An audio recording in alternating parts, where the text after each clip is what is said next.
Hi students, good evening and welcome to Byju's Exam Prep IAS. So let us wait for a minute or so that everyone can join the class. Meanwhile, just let me know whether I'm audible and visible to everyone.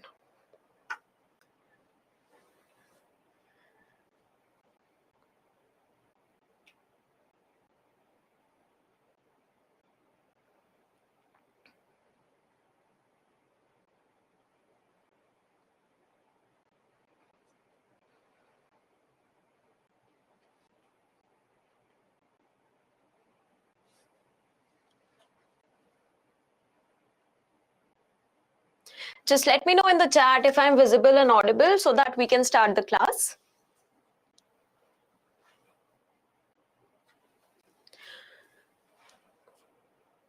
Okay, great.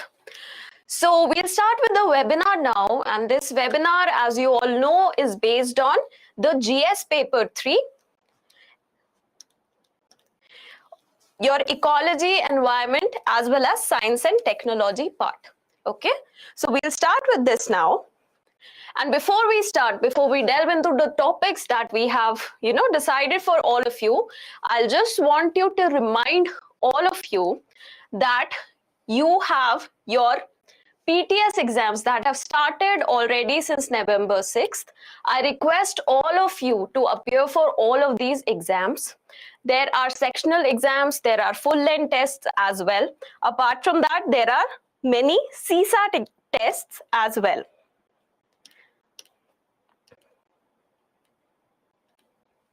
So I request all of you to appear in all the exams. Your next exam is on 18th, that is on Sunday, and it is on economics. So if you want to know your status, your all India ranking, then it is imperative that you attend this test on Sunday itself. Now, even if you have not prepared all the topics, even if you have prepared only 5 out of 10 topics, even then, I suggest all of you to attend the exam, because at least you'll be able to know what is your status with regards to those 5 topics, and the rest of the 5 topics which you haven't prepared from, you will know the direction in which you need to prepare. Okay, great. Now let us start with the topics. So we have 5 topics that we have chosen for this session, and all these 5 topics, they are important for your mains exams. The 2 topics, coastal erosion and marine plastic pollution, are directly taken from the November 2022 Yojana. Okay, and we have also added some insights from our end in these topics so that they are more enriched for you. So let us start with the first topic, that is coastal erosion. Now, you know what erosion is, right? It is removal of sediments from one place, right? So coastal erosion means removal of sediments from the coastal areas. So this is undertaken by the action of 3 forces of the ocean, that is the waves, the currents, and the tides. So in the upcoming slides, I'll just be calling them forces of the ocean instead of taking all their names.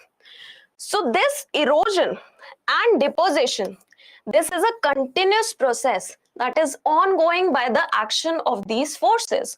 So continuously in a particular place, there is removal of sediments and the addition of sediments. Only in the cases where the removal increases, where the supply is less than the removal, in that case, there is something called coastal erosion. So where do these sediments go that get eroded? Where do they go? Now, there are 3 places where they can go.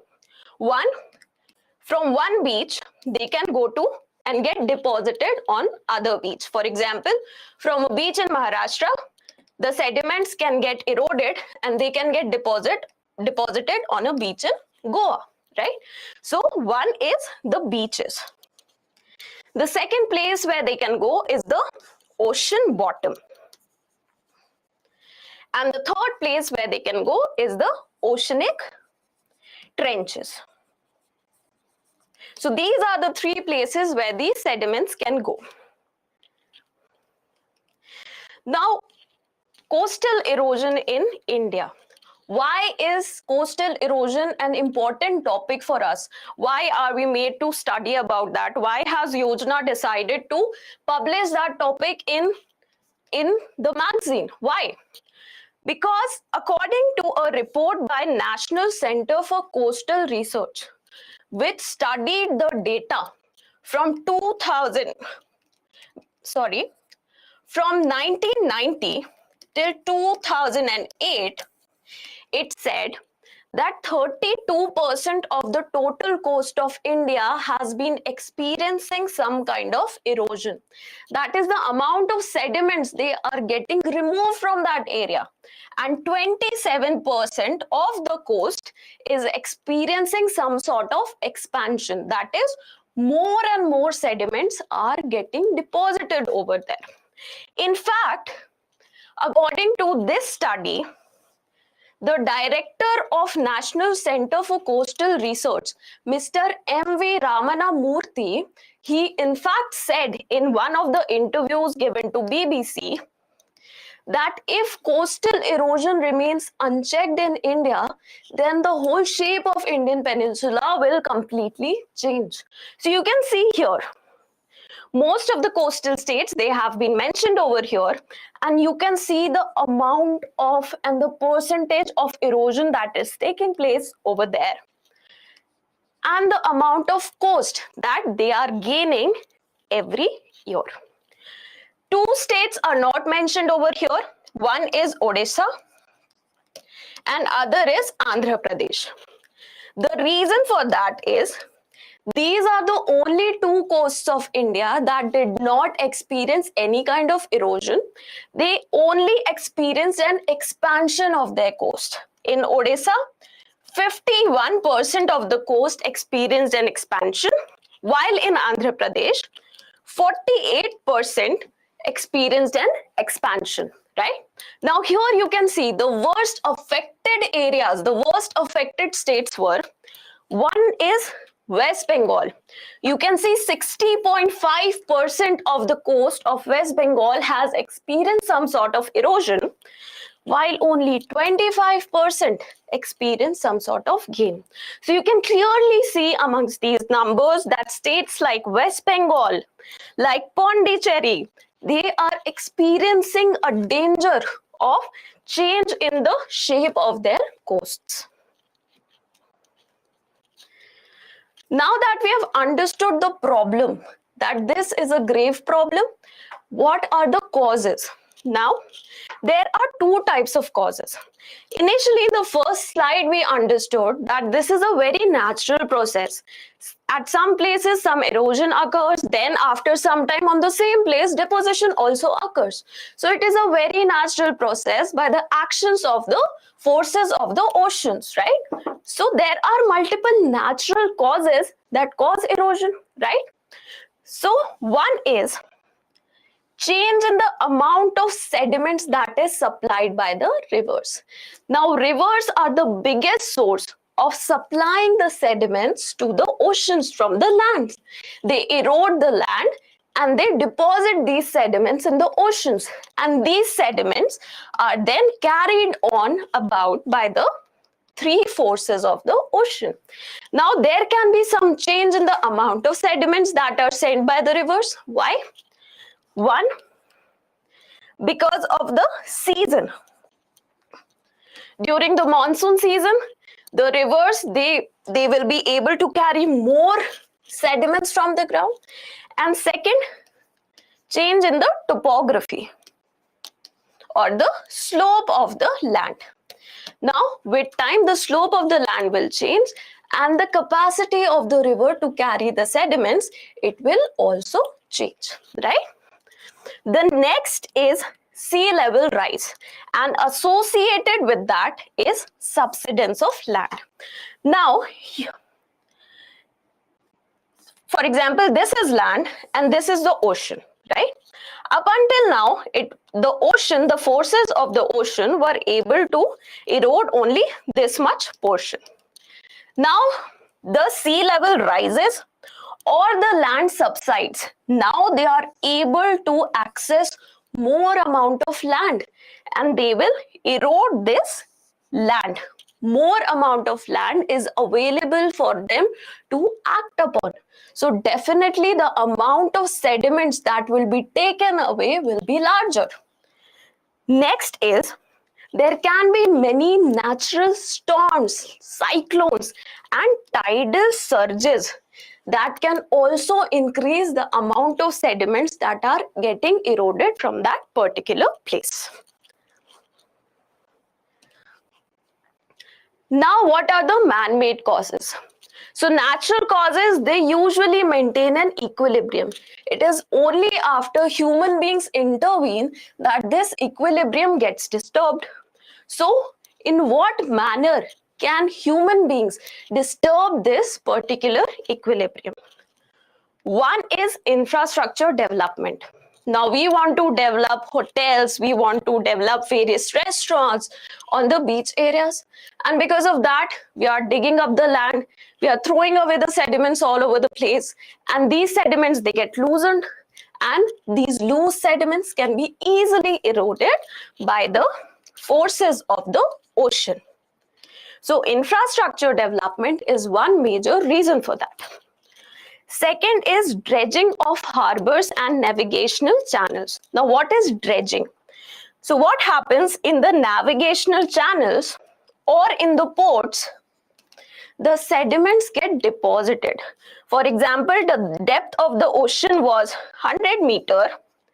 Eventually, it will reduce because sediments will get deposited over here and it will reduce supposedly to 70 meters.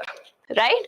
Now the bigger ships, they will not be able to enter this region, and because of that, so that the ships can easily enter the ports, the harbors and the navigational channels, it is necessary to constantly remove these sediments, right? Now these sediments, when they are removed, they are directly dumped into the ocean. So they do not enter the natural cycle that the forces are performing with regards to erosion and deposition. So this sediment is completely lost from this cyclic process. So more and more sediments will be required to maintain the equilibrium. And because of that, these forces from the ocean, they will cause more and more coastal erosion. Next is river regulation work. Now we have understood that rivers provide maximum of the sediments to the oceans, right? Now, for example, a dam has been created or the water from the river, it has been removed and it has been taken away for irrigation. Now, because of this dam, the sediments will not be freely able to reach the oceans. For example, the river was moving like this.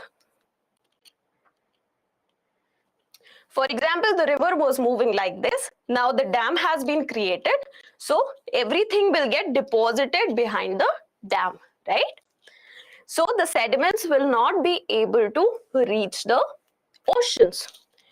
Next is sand or gravel mining. Now, as sand and gravel is removed from the coastal areas, then again, the natural cyclic process, it will lose the sediments and then the sediments will be completely lost and there will be erosion over here because we are removing the sediments directly. Oil and gas extraction, again, it leads to removal of the sediments from that particular area and that is also an example of coastal erosion. Finally, coral mining, that is also one big reason for the coastal erosion. How? Because the corals are mined. Now these are the corals, this is your coast. Originally, what was happening when the forces of the ocean were coming towards the coast, because of the obstruction that was provided by these coral regions, the force with which they were impacting the coast, it got reduced. But now that the corals have been removed, this force with which the forces of ocean will impact the land, they will not get reduced. And because of that, there will be an increase in erosion from the coasts. Moreover, these corals, they provide some amount of calcium sands to the ocean, and these calcium sands will also not be available if corals are removed altogether. Finally, the removal of vegetation, it also acts in the same way. The forces of the ocean, their energy will not be reduced because there will be no obstruction of vegetation before they hit the coast. So they'll hit the coast with a massive amount of energy and they'll take away all the sediments, and that's why coastal erosion will increase. So now we come to a very important part, and the reason why this topic has been taken under environment and ecology. That is climate change and its impact on the coastal erosion. How climate change can intensify coastal erosion. You can see an example over here in this map. This is a map of Kosrae state of Micronesia. So there was a study that was conducted by the Columbia University, and under this study, it was found out that because of the extreme weather events caused due to global warming, there has been an increase in coastal erosion all across the various regions of Kosrae state. And this was more prominent in the places where there was no mangrove cover. You can see over here, there is no mangrove cover and there is an extensive, severe damage due to coastal erosion in this area. So how can climate change impact coastal erosion? One, there will be sea level rise. And we have already studied on the natural causes that sea level rise will increase the amount of coastal erosion. Moreover, there will be more intense cyclones, there will be more intense storms and extreme waves that will be created because of warming up of the ocean. Now that the oceans will warm up, there will also be coral bleaching. The corals will die out. They will not perform their function of preventing coastal erosion. Moreover, the cyclones will also become more common, and also they will become common in the areas like temperate areas where they are not very common. Also, ocean acidification will occur. Now, ocean acidification will dissolve the carbonate sands from the ocean. So carbonate sands are the sands that are created with a calcium base. Now these sands, these calcium based sands, they will act with the acidic water and they'll create calcium carbonates, and there will be a loss of calcium sands. So now that we have understood that climate change and natural causes and man-made causes of coastal erosion, what can we do to prevent it? So there are multiple protection measures that can be used, and they are basically divided into two parts. One is non-structural measures, which are also known as the soft measures. Why the soft measures? Because these measures, they emulate, that is, they copy the natural processes. They are not adding any intrusive structure in the coastal areas to prevent coastal erosion. Examples here are artificial nourishment of beaches by adding sands that is taken from other areas, dune reconstruction or rehabilitation, that is, the sand dunes that are present on the coasts, they can be through artificial nourishment. They can also be rehabilitated or reconstructed. And the most important one is coastal vegetation. What is it? The mangrove forests and the dune vegetation, that is the grasses that grow on the dunes. So through these measures, the coastal erosion can be reduced. However, there are limitations of this measure. One is, it is a very complicated means. Because we are trying to emulate or copy the natural processes, it becomes difficult due to human intervention. Where would you get these sands from? You'll have to dig some other place to get these sands from. Or in case of vegetation, what about temperate regions? Because in the temperate regions, mangroves cannot grow because mangroves require some specific conditions for their growth, right? Also, these measures, they take time to be effective. A tree will take time to grow and to show its impact, right? Similarly, the dunes and the sediments that are added to that region, they will take some time to gain their roots. Otherwise, they can be easily eroded away again by the forces of the ocean, right? So these measures, they take some time to be effective. So next is the structural or the hard measures. Why are they called hard measures? Because they require construction of physical infrastructure, something very tangible. So physical infrastructure is created, and they are hard measures because they are complete human intervention in the whole process. They are not emulating the natural forces in any manner. Examples are sea walls. So this is the coast, this is the ocean. A wall has been created here. Now the forces of the ocean, they'll hit the wall, but they'll not hit the coast, and they will not be able to carry away the sediments. Okay. Offshore reefs, artificial reefs. So this is the ocean, and instead of a wall, artificial reefs are created over here. That is artificial coral reefs. So they are created over here. So the force with which the forces of the ocean attack the coast, they will reduce. Or artificial headlands. For example, this is the coast. These are called headlands. So what do they do? They reduce the forces, the energy with which the forces of the ocean are attacking the coast. However, there are limitations with these as well. What are the limitations?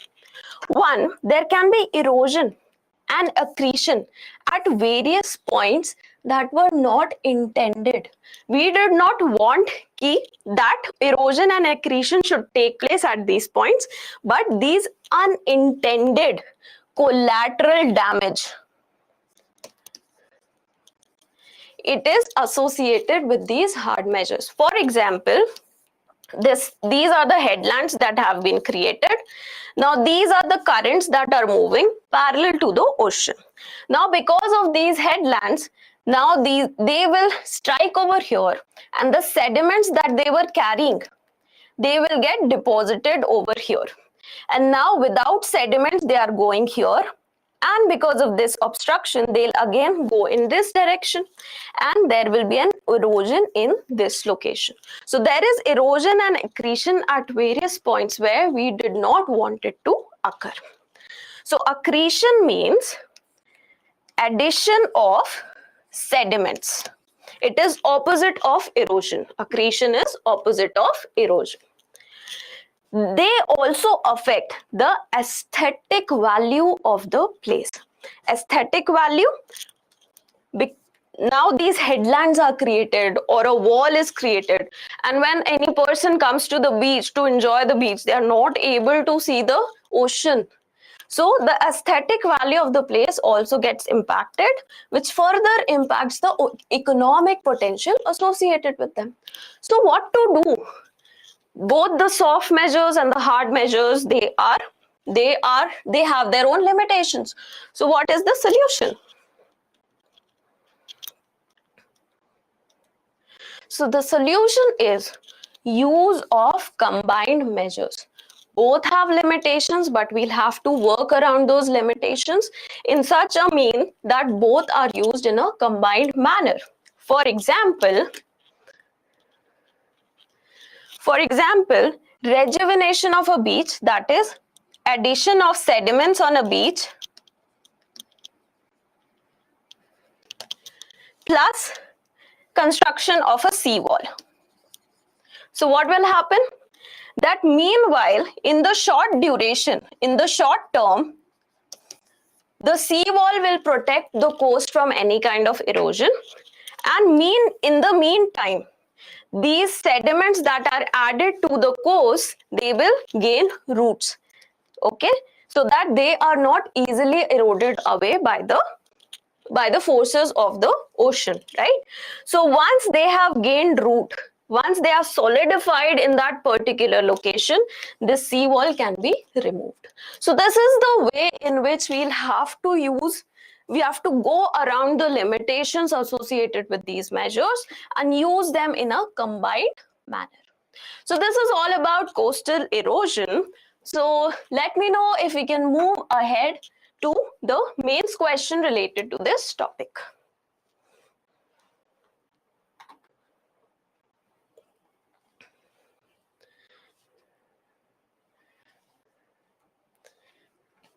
Okay, now let's move on to the mains level question.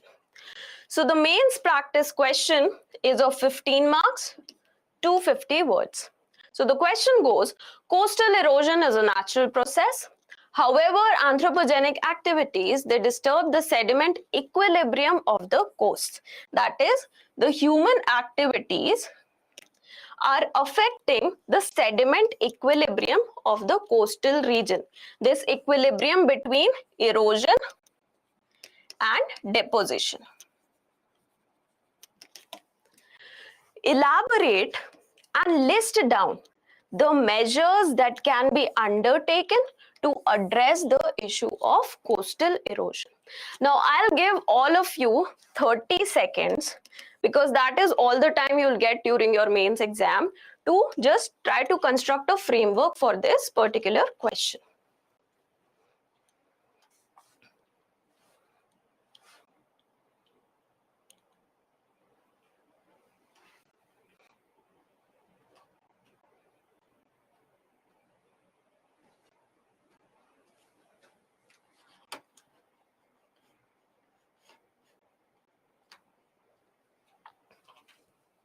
Okay, now let's start with the solution.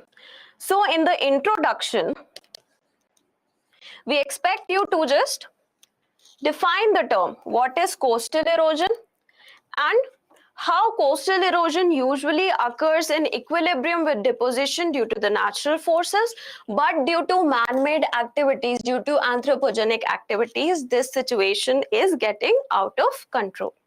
Then in the body part, you can list down the various human activities. Now, why are we doing this? Because the second part, it says that anthropogenic activities disturb the sediment equilibrium. So you'll have to mention what kind of anthropogenic activities are there, what of them are occurring, right? So you will mention the human activities. And apart from them, you will also have to mention the climate change related coastal erosion. Why? Because climate change is one of the biggest human activity, right? So you'll mention all this in your body part, and then you'll elaborate and list down the various measures that can be undertaken to address the issue. So what are the various measures? You have the soft measures and you have the hard measures. So you will mention both of these along with their limitations. Why? Because it is important for you, for the examiner to know that you know the limitations of these, and then what can be the final solution, that is use of the combined measures. So this will be your body part. And in the conclusion part, you can mention that how coastal erosion can change the shape of the continents. Even Indian Peninsula's shape might change in the future. If coastal erosion is not properly taken care of. and also it is getting exacerbated or increased due to climate change, and it is better that we plan for coastal erosion and protection of the coastal areas before it start affecting our day-to-day activities. So you'll conclude your answer like that, and that will be your whole solution. So I hope it was clear to everyone. Just let me know.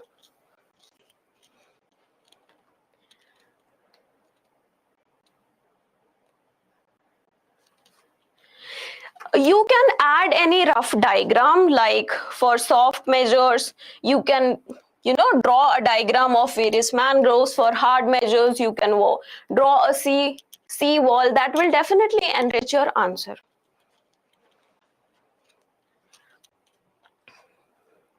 So Muthuram, dredging basically means removal of the sediments by using machines from one place. So that is called dredging.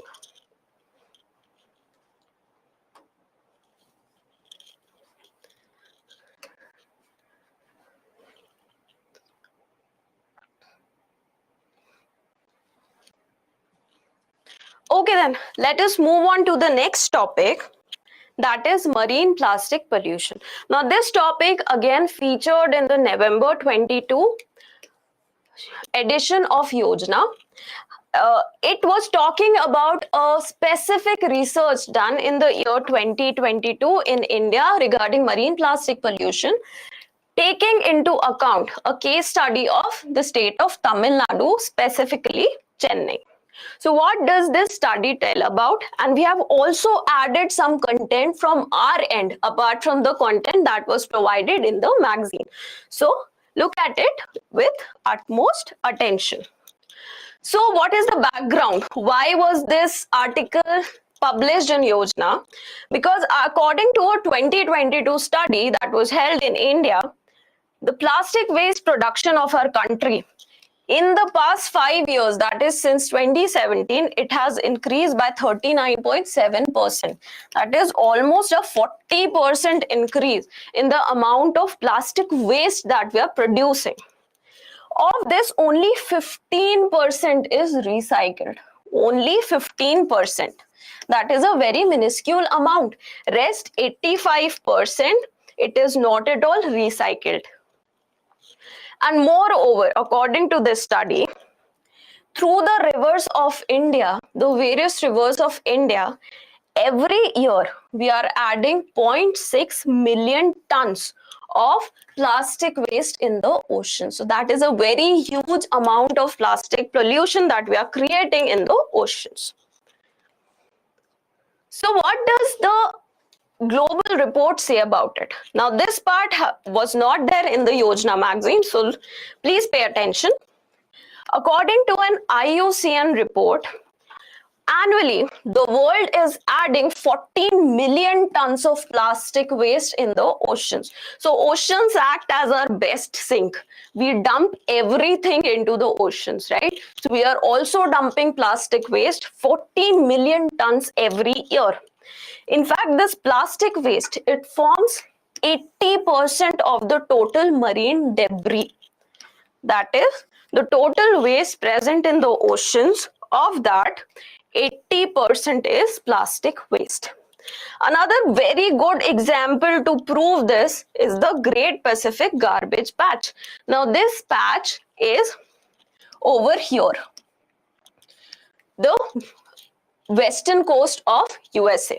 So this patch is so big that it can fill up 3 France.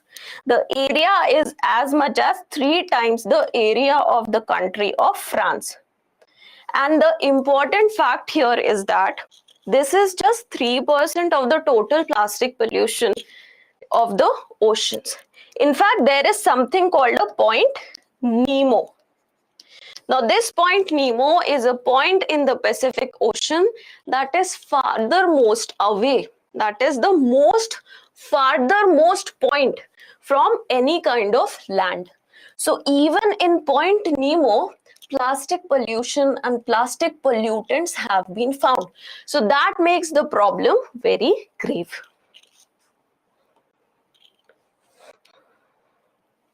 So IUCN is International Union for Conservation of Nature.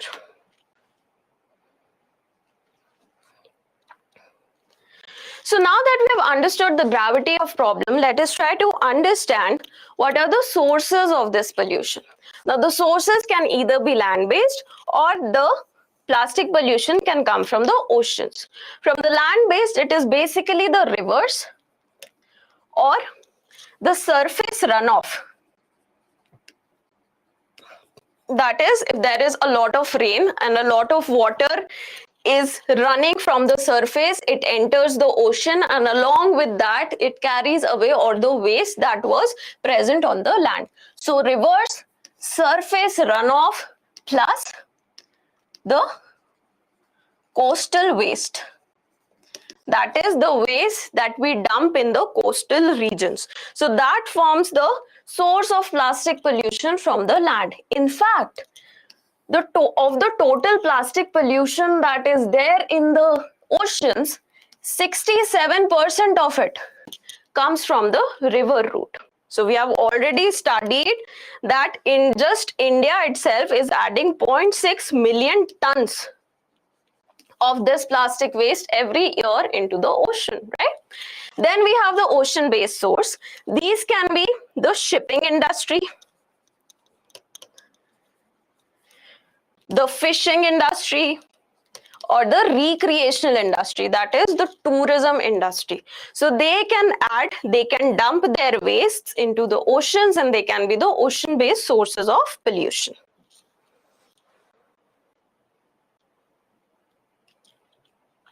Now there is something called ALDFG. So ALDFG is a terminology that the full form of which is abandoned, lost, or otherwise discarded fishing gear. So this forms up to 20% of the total plastic debris in the oceans. So this is a very important terminology to understand if you're trying to write an answer for marine plastic pollution. However, what is the problem associated with ALDFG?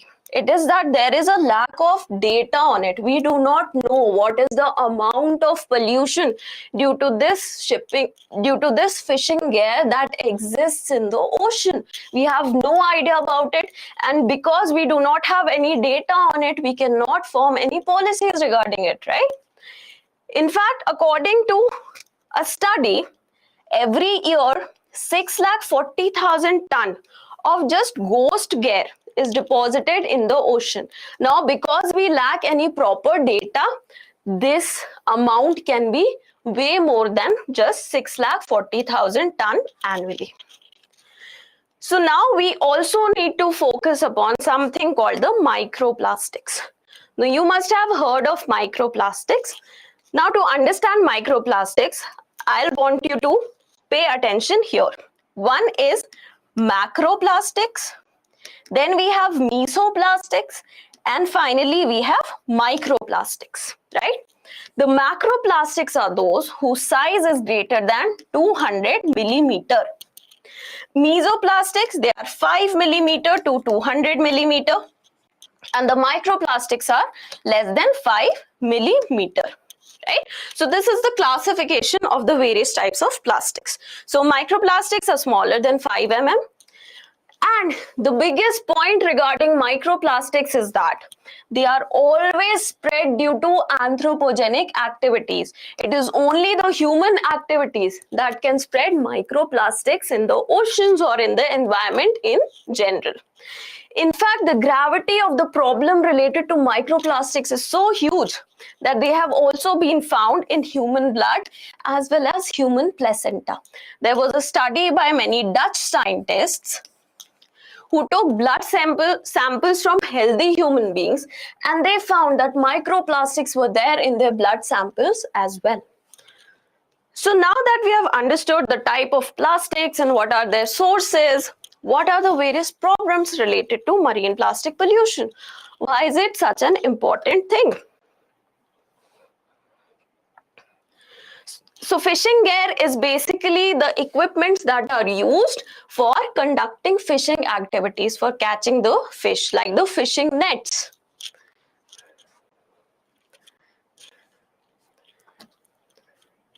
Okay, now let us focus on the problems that can be caused due to marine plastic pollution. One is they have an effect on the marine species. Now these marine species, they can ingest this, they can get suffocated due to this, or they can get entangled in the marine plastic debris. You can see the image over here. There is a turtle that has gotten entangled so badly in the plastic pollution that comes in the ocean. Okay, now because it got entangled, it might not be able to swim, so it will become an easy target for the predator, or it might even perish. So there is an effect on the marine species because of this. Now I'll give you a very good example which you can also use in your essay. In 2010, on the beach of California in USA, a whale washed up, a dead whale washed up. When a post-mortem was done on this dead whale, it was found out that the stomach, it consisted of a lot of marine debris, like pairs of jeans, like 20 kgs of polythene, even a golf ball, surgical gloves, duct tape. So all these kinds of things were found in its stomach. It has ingested all that, and because of which it died. Right?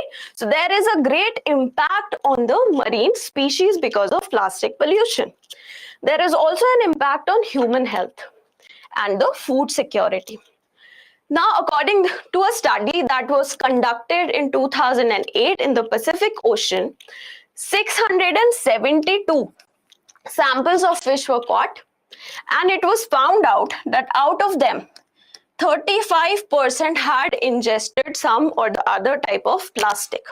Now, what if human beings, they ingest this fish? What then? And what if this plastic is microplastic that cannot even be identified or removed from the fish? Then there will be an impact on human health. There will be an impact on quality of food that we are getting from the ocean resources. There will also be an impact on tourism and shipping industry, because definitely the tourists would not want to see the ocean which has so much waste, so much plastic waste that is over it, right? Even in case of shipping industry, in the propellers of the ships, the engines of the ships, sometimes this plastic can get entangled, and this will increase the maintenance cost of the ships.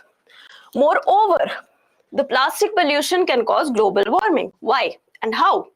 So we know that plastics are produced through petrochemicals, through petroleum, right? So when they decompose, they release carbon-based gases. So these gases, like methane, like carbon dioxide, like carbon monoxide, these gases are very potent greenhouse gases. So plastic pollution can also cause global warming. Now, what about microplastics? How dangerous are they, and what are the problems associated with them? So, to understand that, you need to first understand that all the plastic that goes into the ocean, due to the action of the forces of the ocean, it eventually gets converted into microplastics. Okay.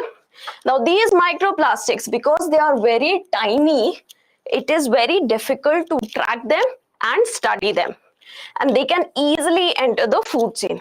If a fish has ingested a particle of plastic that is less than 5 mm, say a few microns, 0.5 micrometer, okay, so this small is the amount, this small is the size, then that plastic cannot be removed from that fish. Now that fish is cooked and a person eats it, then the plastics will enter their body as well, right? So they can easily enter our food chain as well. Moreover, these microplastics, they have high affinity towards other intoxicants. That is, they attract the poisonous particles, the poisonous compounds that are present in the ocean. So this is the microplastic, and they are attracting the poisonous compound or poisonous particle to it. Now, if this poisonous particle along with the microplastic is consumed by a fish, then that fish will perish away, right? So so the microplastics, they have a very adverse impact on the whole ecosystem, whole marine ecosystem, as well as on human health. Now, this plastic pollution also impacts our ability to achieve the Sustainable Development Goal 14, that is related to conserving and sustainably using the resources coming from the ocean. Okay.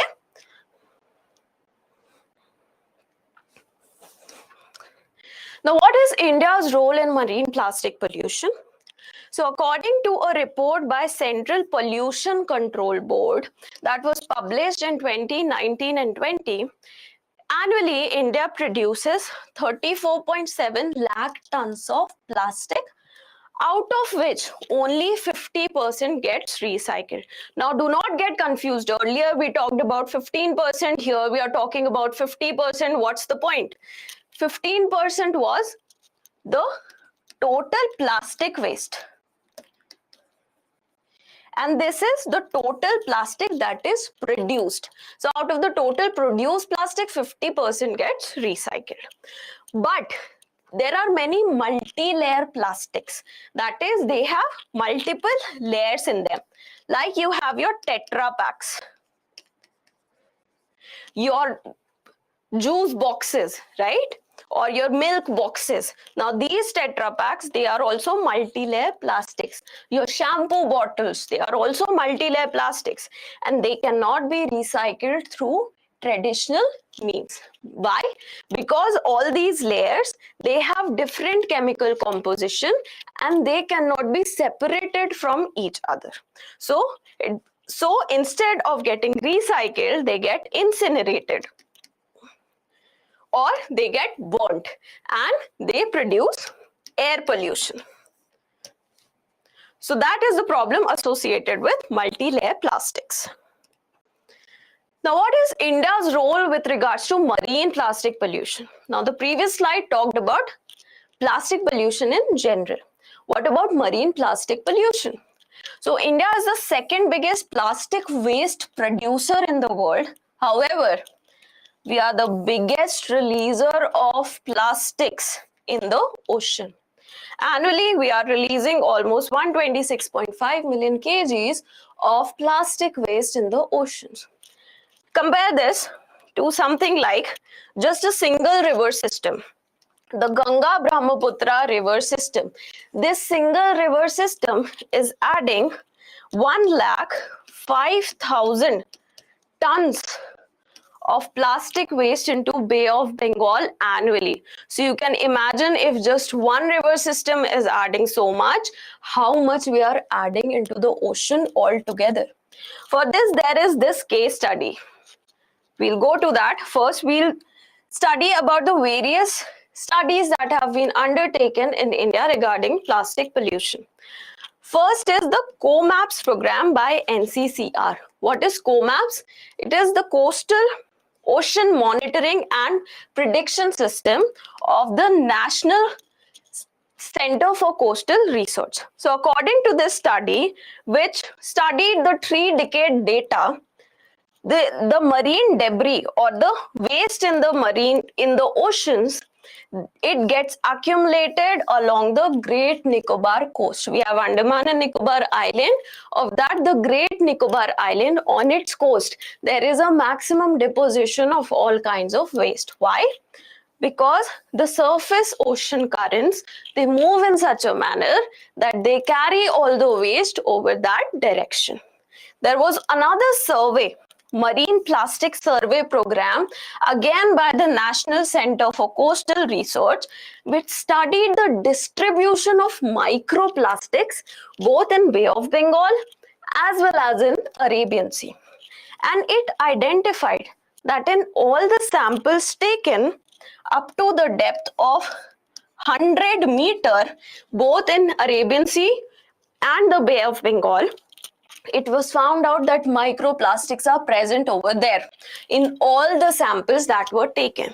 In fact, another interesting insight that this gave was that in Bay of Bengal, the concentration of microplastics is higher during the season just before monsoons, and in Arabian Sea, the concentration is higher during the season just after the monsoons. So these were the two studies that were conducted. So you can see here in this map, the star is basically the litter plastic hotspots, where the maximum amount of plastic debris or litter debris gets collected in the oceans. You can see here the Great Nicobar region that the COMAP study talked about. There is also such a lot of concentration, especially in the regions surrounding the coast, surrounding the major ports. Okay, so along the ports also there is a high concentration of either plastic or general litter, right? So this study was done by Frontiers magazine. So according to this study, this map has been created. This map is not available in the Yojana magazine.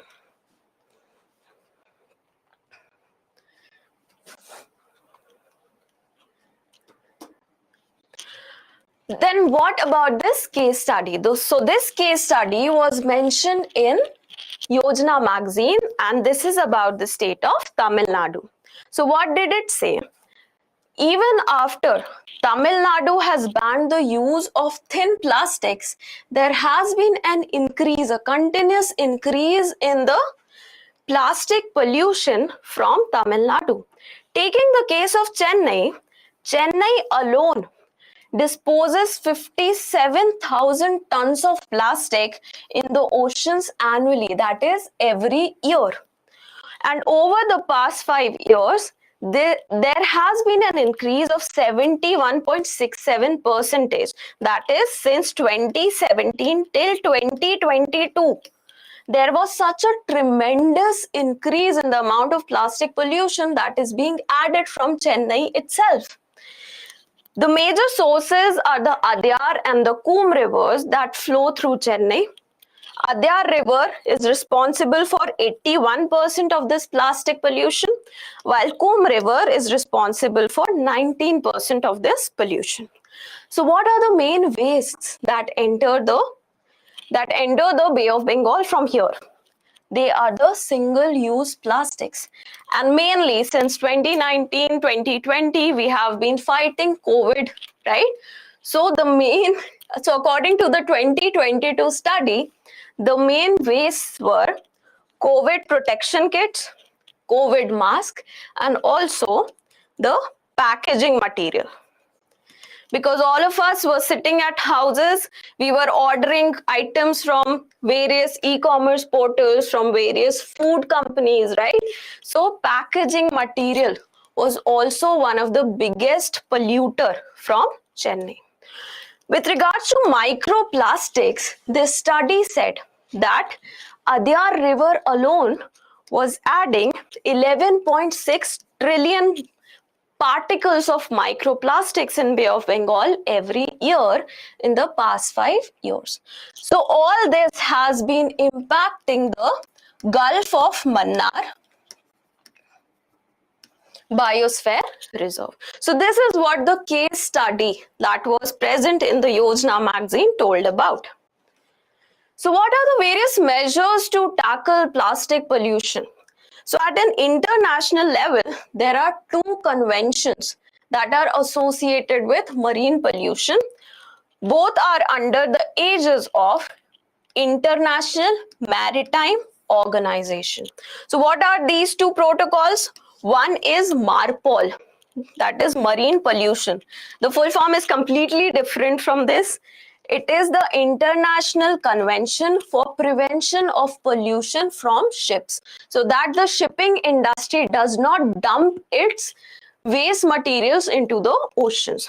And we have London Protocol, that is the Convention on Prevention of Marine Pollution by Dumping of Waste and Other Matter. So both these international conventions, they have identified that plastic pollution is a big challenge that humanity is facing right now. In fact, MARPOL, back in the year 1988, it prohibited the dumping of waste from the vessels. So what now? What else needs to be done?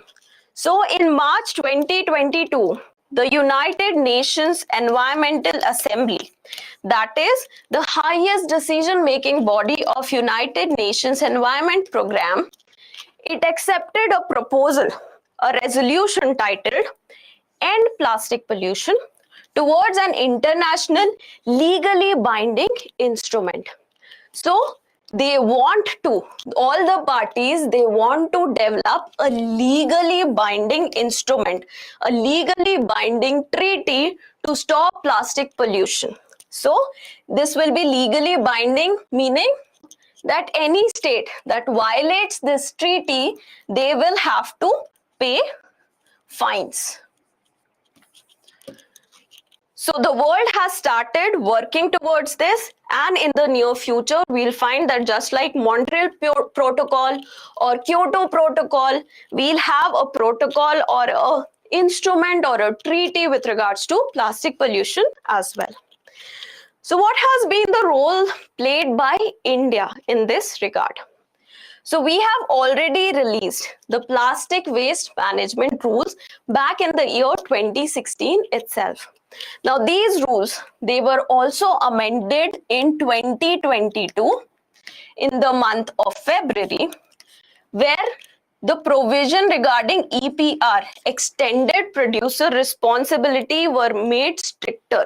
So what EPR means is that the producer who is producing or using or even importing the plastic, once the plastic has been sent to the consumer can send it back to the producer, and it will be the responsibility of producer to dispose this plastic in a responsible manner.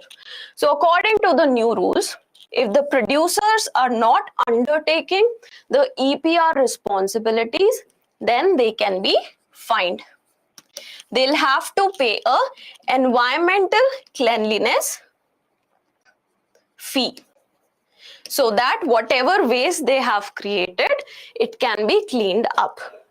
Moreover, in July 2022, India banned the use of all kinds of single-use plastics. Single-use plastics are those which can be used once and then thrown away, like plastic plates, like plastic cutlery. So these are the single-use plastics. Now you can see in this image the amount, the length of time which it takes for these plastics to get decomposed. Styrofoam, it remains forever. Styrofoam is basically something called thermocol. Right? So plastic straws, they take 200 years to get decomposed. The cutlery takes 100 plus years to decompose. So it is very necessary that we ban such items and we use their alternatives, right?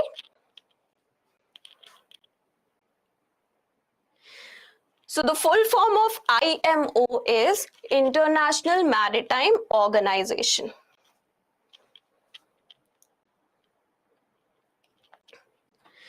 India also undertook a mission called Swachh Sagar, Surakshit Sagar. Swachh means clean, Surakshit means protected, safe. So this was held on the International Coastal Cleanup Day, that is on September 17th. So in the year 2022, we celebrated our 75 years of independence, and to celebrate that, 75 beaches were chosen, and for 75 days, the cleanliness drive took place on all those beaches so that they could be cleaned up, so that the beaches do not become a source of litter for the oceans. So India also took a part in this. EPR means Extended Producer Responsibility. So the recycling, under EPR, the producer or the person who has imported the plastics, they are made responsible for recycling this plastic. So what is the way forward with regards to plastic pollution? Now you need to know one thing, that it is easy to control a problem from its roots, right? As we start moving away from the source, our ability to control any kind of pollution, it reduces both in terms of cost and in terms of will, right? So it becomes necessary that there needs to be a bottoms up approach when it comes to controlling plastic pollution. So instead of just regulating or disposing of these plastic products, we need to refuse their use. We need to rethink their use, whether we need it or not. For example, there might be some e-commerce companies that are using this big box with so many styrofoam pieces to send just this big material. So what is the use of that, right? So there is a need to refuse, rethink, redesign, and conserve. So in order to reduce plastic pollution, this is the best way forward. We can also recycle, we can reuse, we can provide incentives, but the amount of impact that this step will have on reducing plastic pollution will be maximum. This is the best way in which plastic pollution can be addressed. So that is all about marine plastic pollution. So let me know if we can move forward with the question, with the mains question.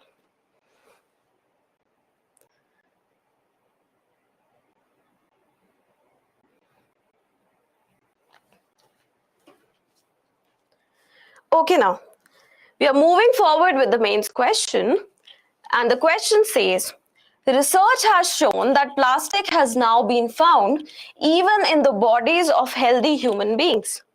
In this background, discuss upon the menace of marine plastic pollution, highlighting the role of India. What steps has India taken to address this issue?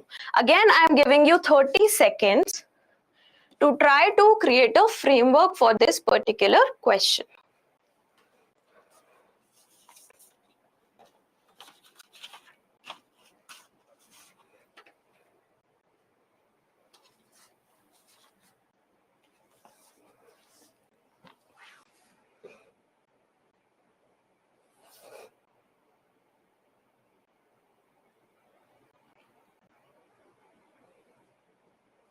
Okay, let us start with the solution of this particular question.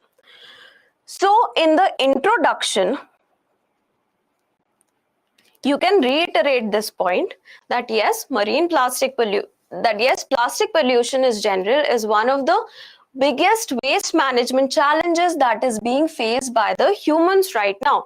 And the problem has reached to such a level that it has also been found, the plastics have also been found in the streams of human blood as well as human placenta. Then you'll move on to the body part. In the body part, you need to discuss the menace of the marine plastic pollution, and apart from that, you need to highlight what is the role of India and what steps India has taken to address this issue. So there are 3 parts to it. So in the body part, you can start with oceans are the biggest sink for human waste. So a lot of human waste, be it from the land sources or the ocean sources, it gets dumped into the oceans. Same is with regards to the plastics. They enter the oceans from both the land route as well as the ocean route.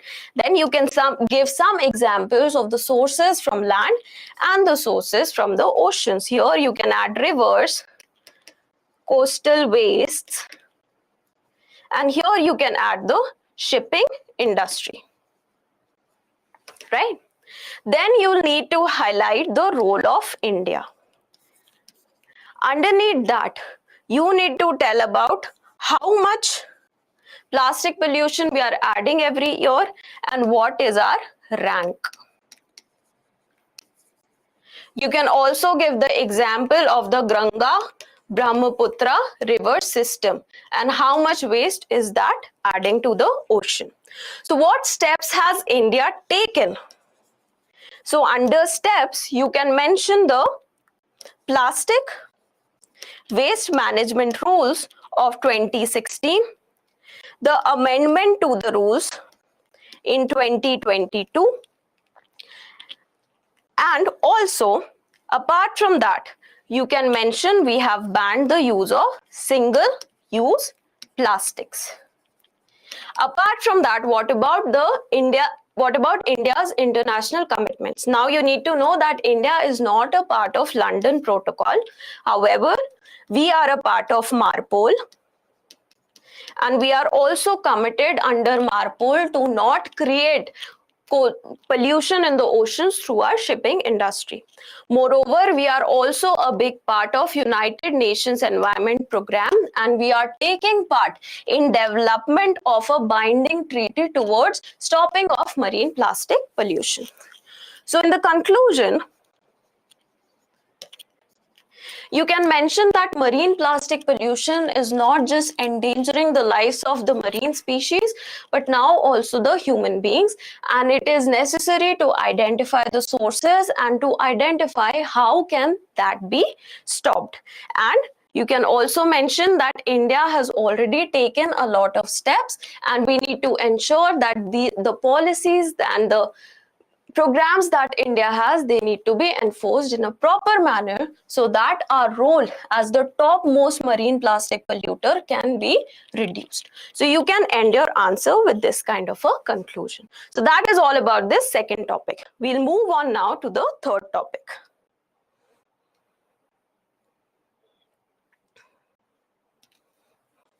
So the third topic is related to the freshwater turtles and wildlife smuggling in the country. So what is the context all about? In the past few months, there have been many incidents of turtle smuggling from India. For example, on 27th November, the West Bengal police confiscated turtle callipee. Now, what is turtle callipee?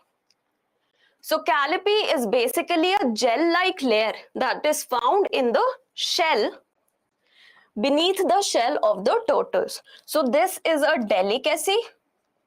That is, many people love to eat it just like caviar. So it is a delicacy, plus it is also useful in traditional Chinese medicine. So 270 kg of callipee was caught from the Malda district of West Bengal. Apart from that, on 17th November, the UP Forest Department, it seized 789 soft shell and flap shell turtles from the Amethi district.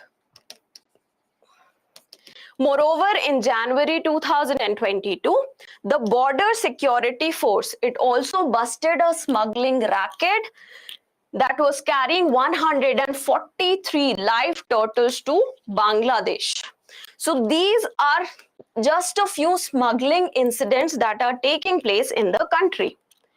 Apart from that, there was one big achievement with regards to this, that is during the CITES COP. Now what is CITES?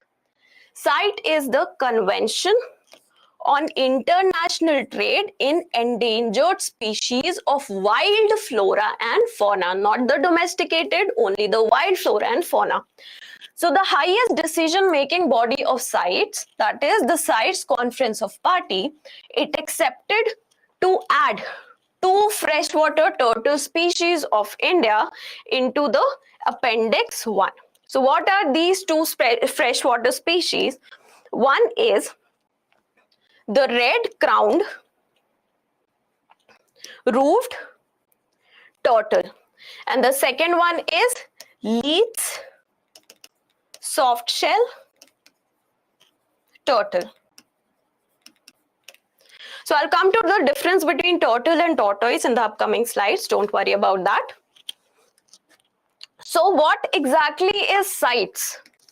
Why is it important? Why is it an important milestone for India? So CITES full form, you know, Has been established under IUCN, the International Union for Conservation of Nature. I'll again repeat the full form. It is the Convention on International Trade in Endangered Species of Wild Flora and Fauna.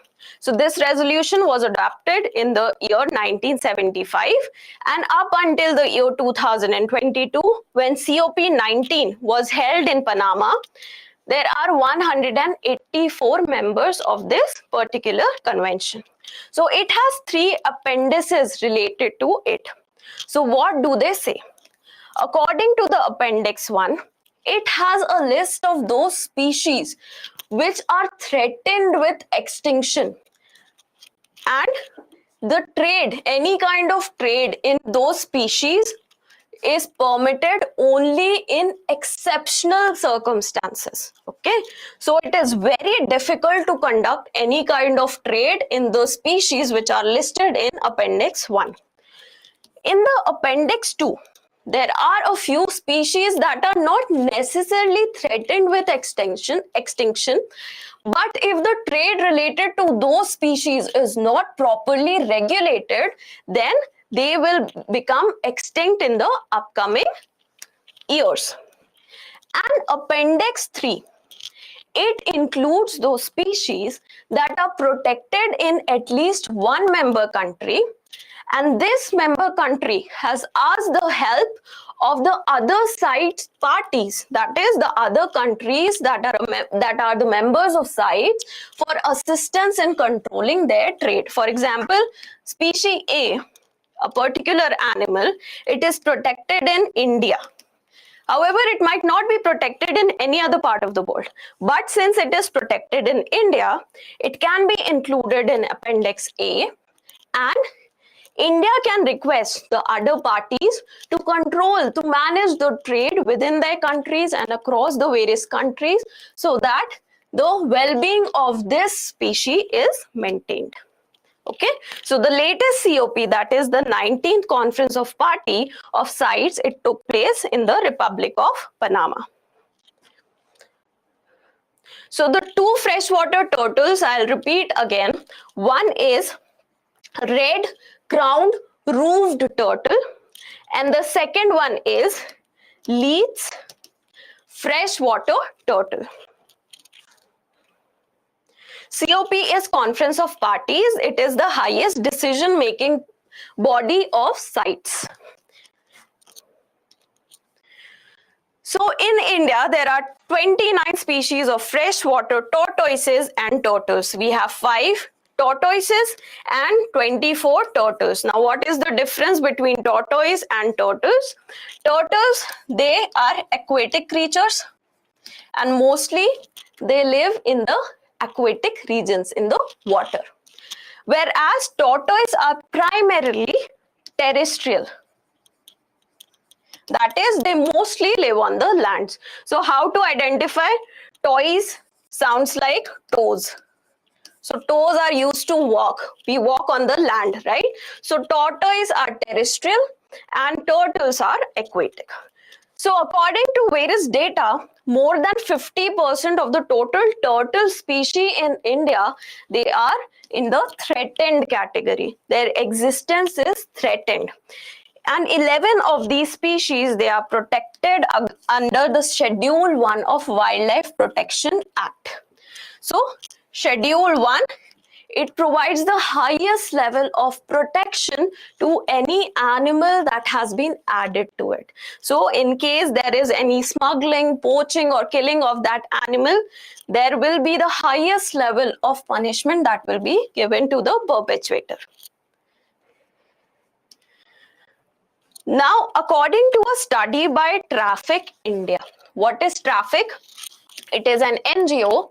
The full form is Trade Record Analysis in Flora and Fauna in Commerce, and it is also known as Wildlife Trade Monitoring Network. Okay, so according to a study by this, between 2009 to 2019, more than 111,000 turtles, they have been smuggled out of India just in these 10 years. However, this is just the known quantity. the unknown quantity will be by far huge. It will be beyond this particular figure. So what is the reason for turtle smuggling? Why is it so common? Why every year so many criminal gangs are busted with regards to this? It is very much used. It is a delicacy. Many people love to eat turtles and something called callipee. So callipee is a gel-like substance that is found under the shell of the turtles. So many people like to eat it. However, since in India it is protected, so in India it is not allowed, right? The eating of any such turtle is not allowed. So it is instead smuggled by the people. They are also used as pets. In fact, in Southeast Asia, Indian star tortoise is one of the most demanded pet. Now this tortoise, it has also been included in Appendix 1 of CITES. So it is Indian star tortoise.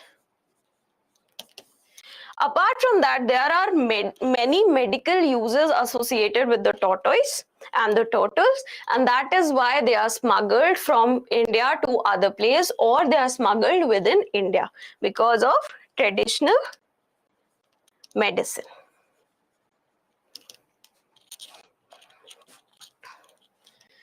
Now, why are we so concerned about this?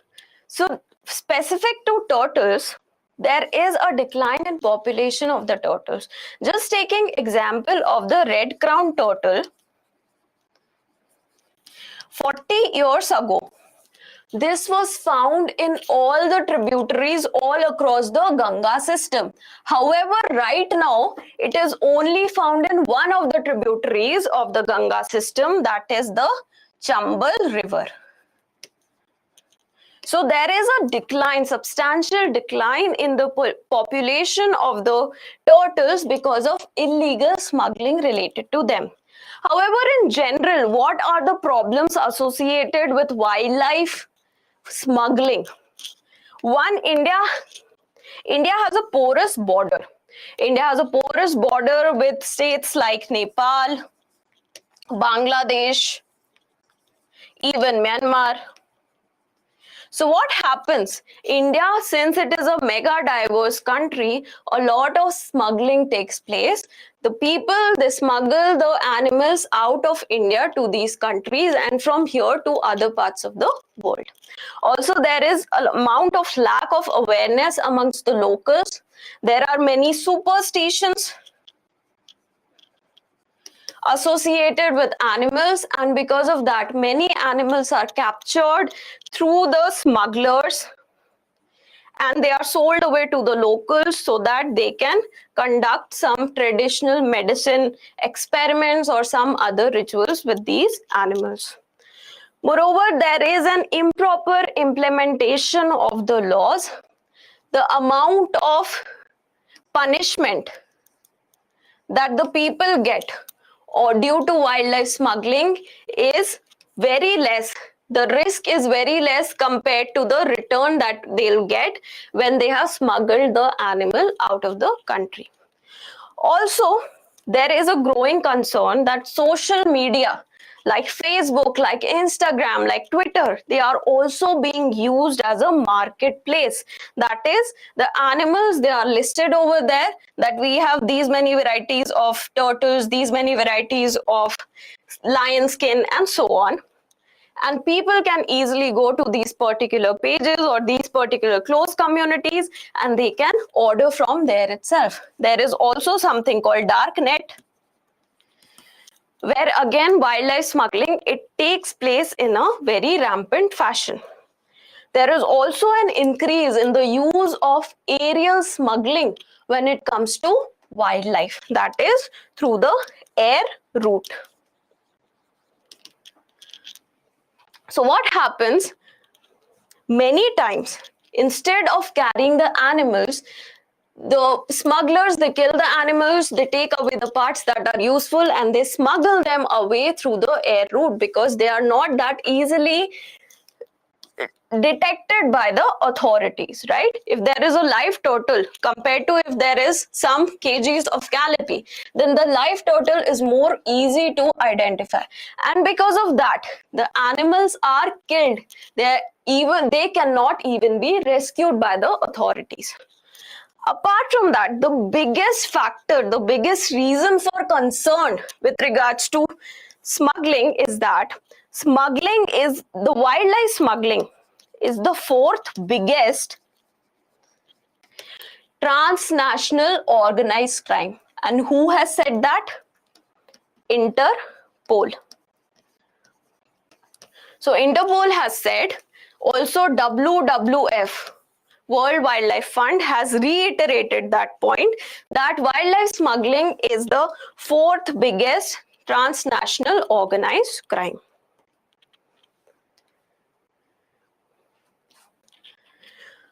So how is India trying to control this smuggling? So in our constitution, there are two articles, Article 48A under the DPSP and Article 51G under the fundamental duties, which talk about protection of wildlife. We have also enacted the Wildlife Protection Act, which has 6 schedules to provide the protection to various animals and plants depending upon their category and their level of safety. How threatened they are, depending upon that, they have been listed in various schedules.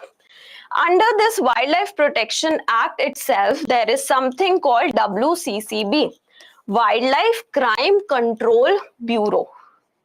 Wildlife Crime Control Bureau.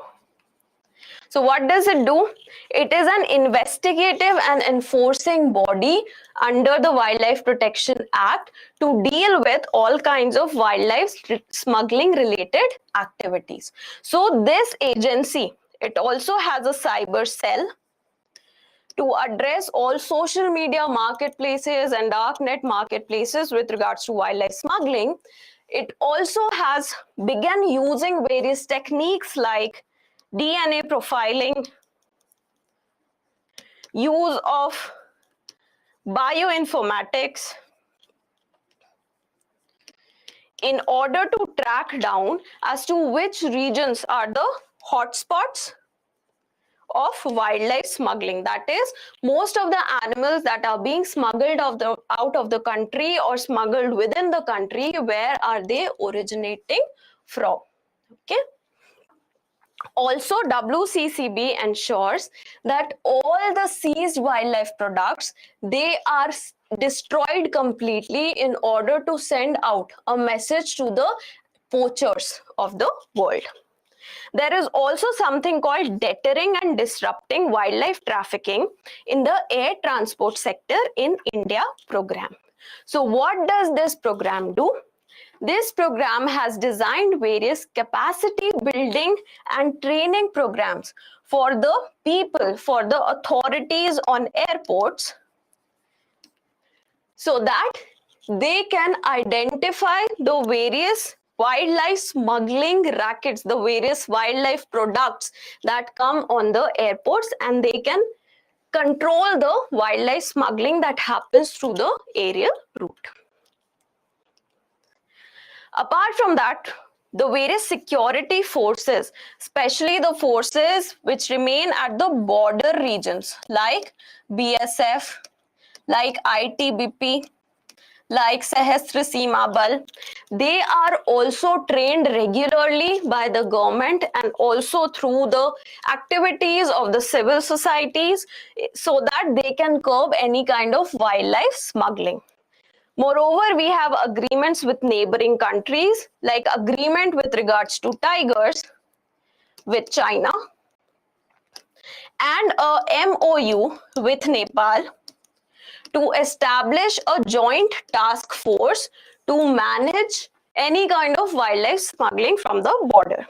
There are also multiple awareness campaigns that are held by WCCB, like Not all animals migrate by choice. So that is one very important awareness campaign that has been started by WCCB to show the extent of pain that the animals go through when they are being dislocated without any choice. Many CSOs like traffic, like UNEP, like even the Wildlife Conservation Society, they are also working in close coordination with the enforcement and investigative agencies to help them in identifying the hotspots of wildlife smuggling and to catch the criminal gangs that are undertaking such things. What with regards to the turtles?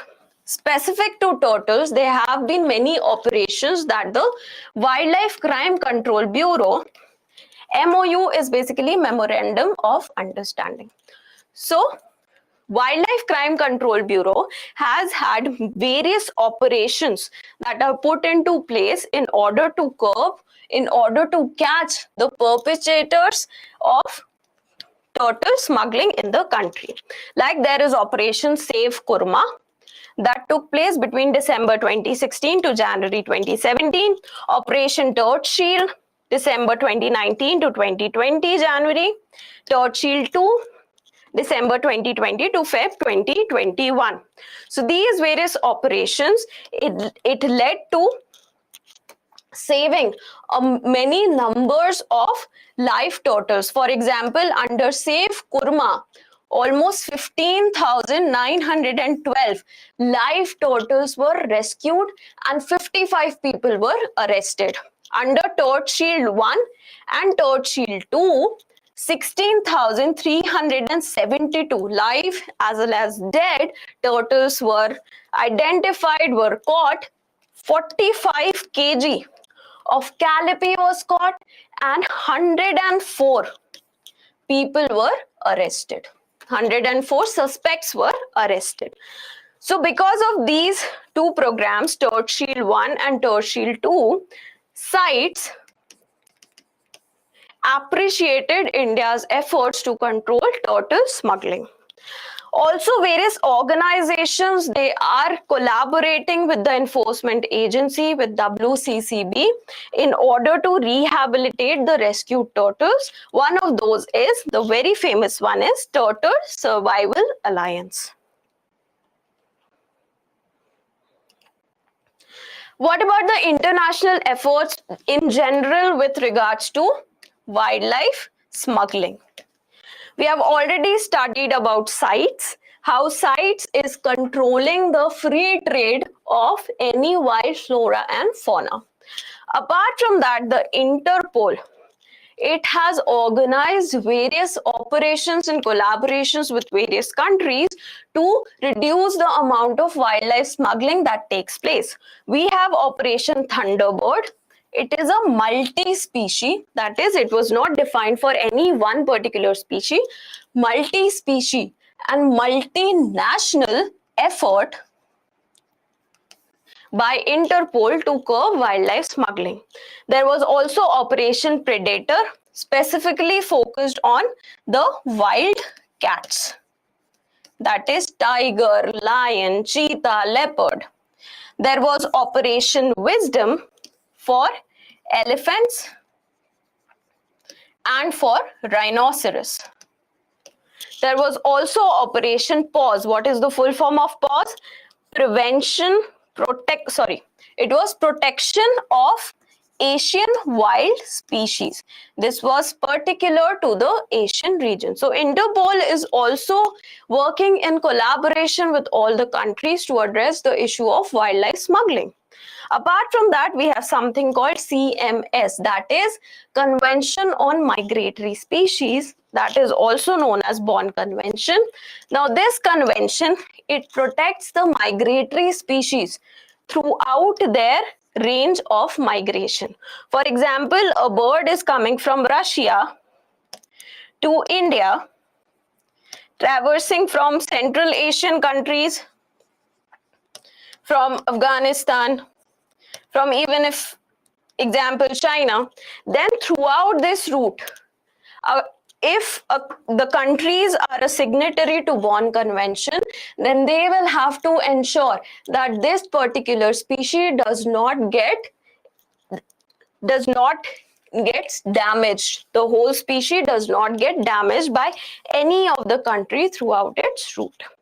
There are also multiple IEC, that is information, education, and communication activities that are undertaken by civil society organizations like TRAFFIC, like International Union for Conservation of Nature, BirdLife International, United Nations Environmental Program. This is done constantly to increase the awareness regarding the wildlife smuggling. People are told not to keep exotic pets. Why? Because they most likely they have been smuggled from some other country. So these kind of awareness campaigns, they are also held. So what is the way forward? We need to have stricter punishments when it comes to wildlife smuggling. Right now, the maximum punishment a person can get is 3 to 7 years of imprisonment with 25,000 rupees of fine. So this is not a deterrent big enough to control wildlife smuggling, because if that person is able to successfully smuggle that particular animal out of the country, he'll get money in lakhs and crores. So this is a very small risk the person is taking. So we need to have stricter punishment. Also, there needs to be an awareness generation amongst the locals with regards to superstitions, exotic pets, exotic food, so that they are aware that whatever they are craving for, whatever superstitions and whatever rituals and traditional medicine they are trying to undertake, where is it coming from? How much pain the animals are undergoing? There is also a need to cooperate and have joint efforts with the neighboring countries. Right now, we just have a joint task force with Nepal, and we have an understanding with China with regards to the tigers. However, there is no particular collaboration, a platform for collaboration for all our neighboring countries, and there is an extensive need to have that established so that coordinated efforts can be undertaken when it comes to controlling wildlife smuggling in the region. Okay, so that is all about this topic, freshwater turtles and wildlife smuggling.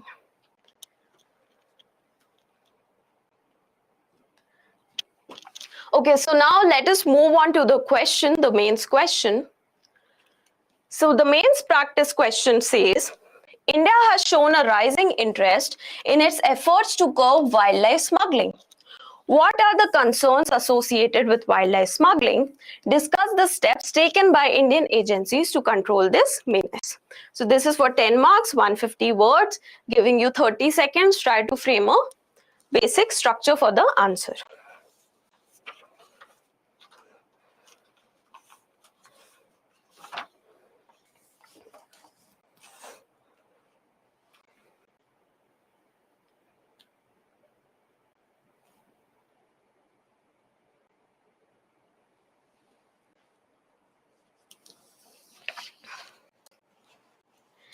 Menace means problem, a big problem.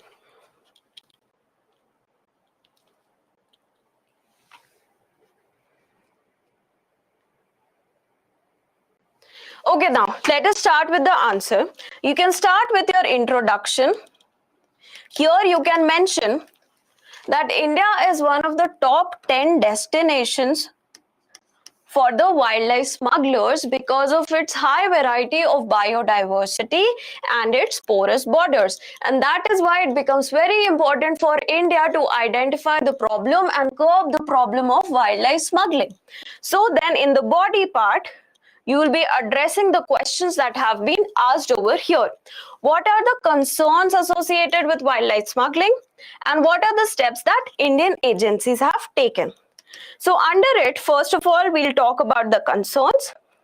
So the first and the biggest concern is that this is the fourth biggest transnational organized crime according to Interpol and WWF, and it also finances a lot of illegal activities like terrorism. So that is the biggest concern. The second biggest concern related to this is that there is a decline in the species, and the protection of the species, it also gets arrested because of the wildlife smuggling. So you will be listing down India's porous borders, then social media marketplaces, plus aerial routes. So these are the various concerns which are related to wildlife smuggling. We have already covered them in detail in the previous slides, and then we'll list down the steps that India has taken with regards to controlling the issue of wildlife smuggling. Steps also we have comprehensively covered in the previous slide. And then finally you will come to the conclusion that with these steps, India has already taken a lot of steps, and there are more and more efforts from the side of law enforcement agencies to arrest the issue of wildlife smuggling. And if there is a proper enforcement and if there is a proper implementation of these rules by the agencies, then definitely India can remove itself from the list of top 10 prime destinations for the wildlife smugglers. So you can end your answer at this positive kind of note. Okay, so that is all about this particular topic, and then we'll move on to the fourth topic. Now this topic is from science and technology, and this is a very interesting topic because most of you must have heard of Elon Musk and SpaceX. And this is the reason that even in India, many people are getting inspired to enter into the space sector of the country. So how is India tackling that issue? How is India promoting the participation of the private sector? And what all strides has private sector made with regards to this? So without further ado, we'll start with the topic. First of all, there have been two very important events in the history of Indian space sector, especially with regards to the private players. One is launch of Vikram S rocket by a private agency called Skyroot. Now, this is the first time that any private agency, they have launched their own rocket from Indian soil. Okay, so this is a very big feat when it comes to India. Second, there is a launch of India's first private launch pad and mission control center by another private space related company called Agnikul Cosmos. So let us take a moment to understand in detail what exactly is Vikram S and what is the launch pad that has been inaugurated. So Vikram S has been named after Vikram Sarabhai. So there is a private sector company called Skyroot which has developed its own launch vehicle. It is a small satellite launch vehicle, and it launched 3 satellites into the space. Out of these, 2 were private Indian satellite and 1 was a satellite from Armenia. The engine of this launch vehicle was named after our missile man, that is Kalam 800. Now this engine was a single stage engine and it was fueled using solid fuel. Moreover, another very interesting thing about this launch was that use of 3D printing technology to print the thrusters that were used in this launch vehicle. Next is Agnikul.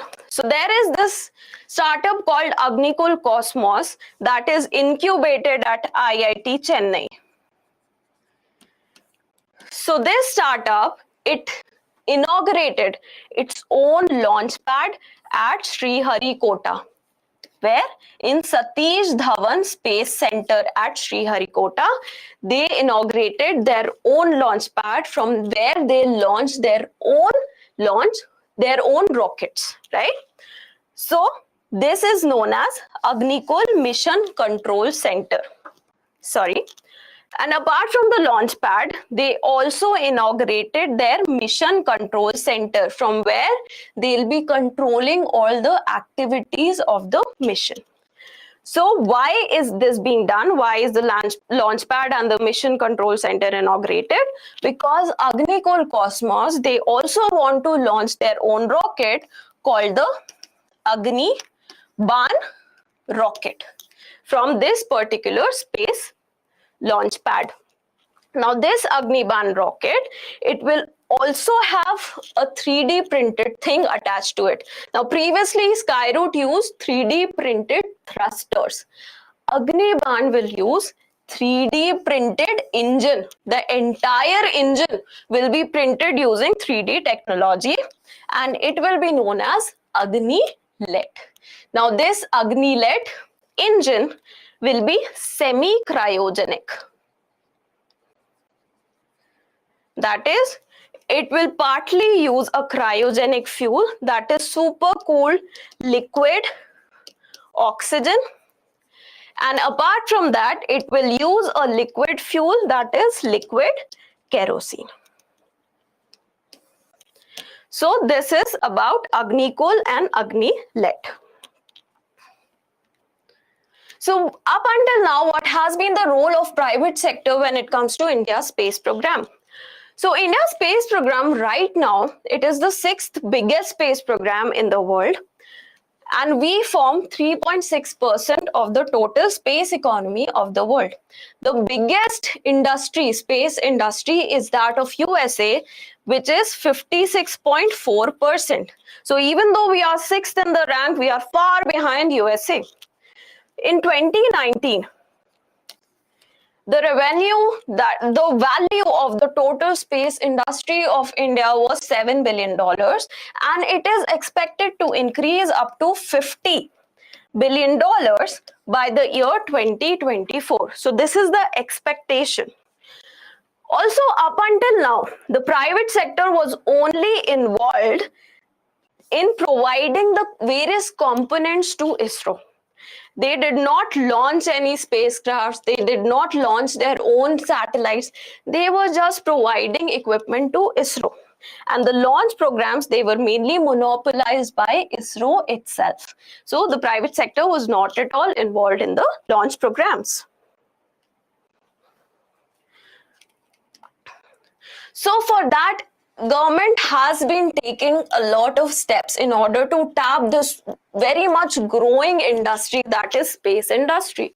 So back in 1992, Antriksh was established. Now Antriksh was the first commercial arm of Department of Space, and its responsibility was to propagate or market the various products, space related products that are produced by ISRO. So its role was to sell the products of ISRO to the other agencies and take contracts from the various countries and the private agencies to be given to ISRO for either launching their satellites, use of the communication bands, and so on. Then in 2019, the second commercial arm of the Department of Space was established, that is New Space India Limited. Now its role was to transfer technology, market the various products produced by ISRO. However, it did not have the role to take orders for launching of satellites. However, this changed in December 2019 when for the first time a contract was taken by NSIL and a satellite was launched through that. In fact, in 2021, there was a very much dedicated program by NSIL to launch a Brazilian satellite called Amazonian 1. So now you'll ask, what is the difference between Antriksh and NSIL? Why are both of them created? Now, technically, there is no difference between them. Okay, even the experts are confused. Why was NSIL created even though Antriksh was present? However, on the website of ISRO, Antriksh has been mentioned as the marketing arm of DOS, and NSIL as the commercial arm. However, these are just terms. This is just a wordplay. So many experts say that NSIL was created in the year 2019 because up until now, since 2011, Antriksh has been shadowed by the fraudulent Antriksh Devas deal. And because of that, there was a reduction in the trust amongst people with regards to Indian Space Agency. So NSIL was created to bring the Indian space authorities, Indian space industry out of the shadow of the fraudulent Antriksh Devas deal. So that is what the experts say about it. Then in space, that is Indian National Space Promotion and Authorization Center was also started in the year 2020. Now, what did this center do? This center was a single stop destination, a single window destination for the private sector to get their registrations, get their licenses, to facilitate provisioning of space infrastructure to the private sector and so on. So this was a dedicated enabler that was established by the country in order to increase the participation of the private sector in India's space program. Okay. Apart from that, since India is a signatory of the Outer Space Treaty, that is the UN Committee on Peaceful Use of Outer Space. So India is a signatory to this committee, and because of that, India, all the member countries of this committee, they are required to have a dedicated bill which controls and regulates the space activities. And because of that, draft space activities bill was made open to the public so that public can comment regarding this. So what were the various provisions of it? Licensing and registration was necessary for any agency who wanted to take part in the space program. Otherwise, in case there was no registration, there will be a fine of 1 crore or 3-year imprisonment. Also, the government would provide the professional and technical support to all the agencies who want to get into the space sector. They will provide various safety-related benchmarks that will have to be followed by the people. Then they will also oversee the various space activities that are being undertaken so that no violent use of outer space is done by any of the entities. Moreover, government along with Department of Space and ISRO would furnish the deals of the various products that will be created through various space activities, and in doing so, they will ensure that whichever authority, whichever company or private agency has made their product, their intellectual property rights are properly protected. So these are the details regarding this bill. However, it was first released for public consultation in 2017, and up until now, it has not been tabled in the parliament.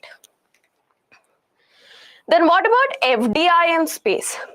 Right now, 100% FDI is allowed, but only through government route. That is, the companies who want to enter India's space market, they have to take government's permission, right? And again, this is only for satellite establishment and operation. Apart from that, they cannot undertake any other activity. So there have been many calls for revising this particular FDI policy, and in February 2022, the Minister of State of Science and Technology, Mr. Jitendra Singh, he said that the Department of Space is considering revising this policy so that more kinds of space operations, including space exploration, space travel, remote sensing, all these, they can be undertaken by the private entities and they can get investment for all this purpose. So FDI is basically foreign direct investment. Apart from that, private players themselves, they have also taken certain initiatives. The Indian Space Association has been formed, consisting of all the private players and the interested parties. So this is basically a non-governmental organization which is an interest group.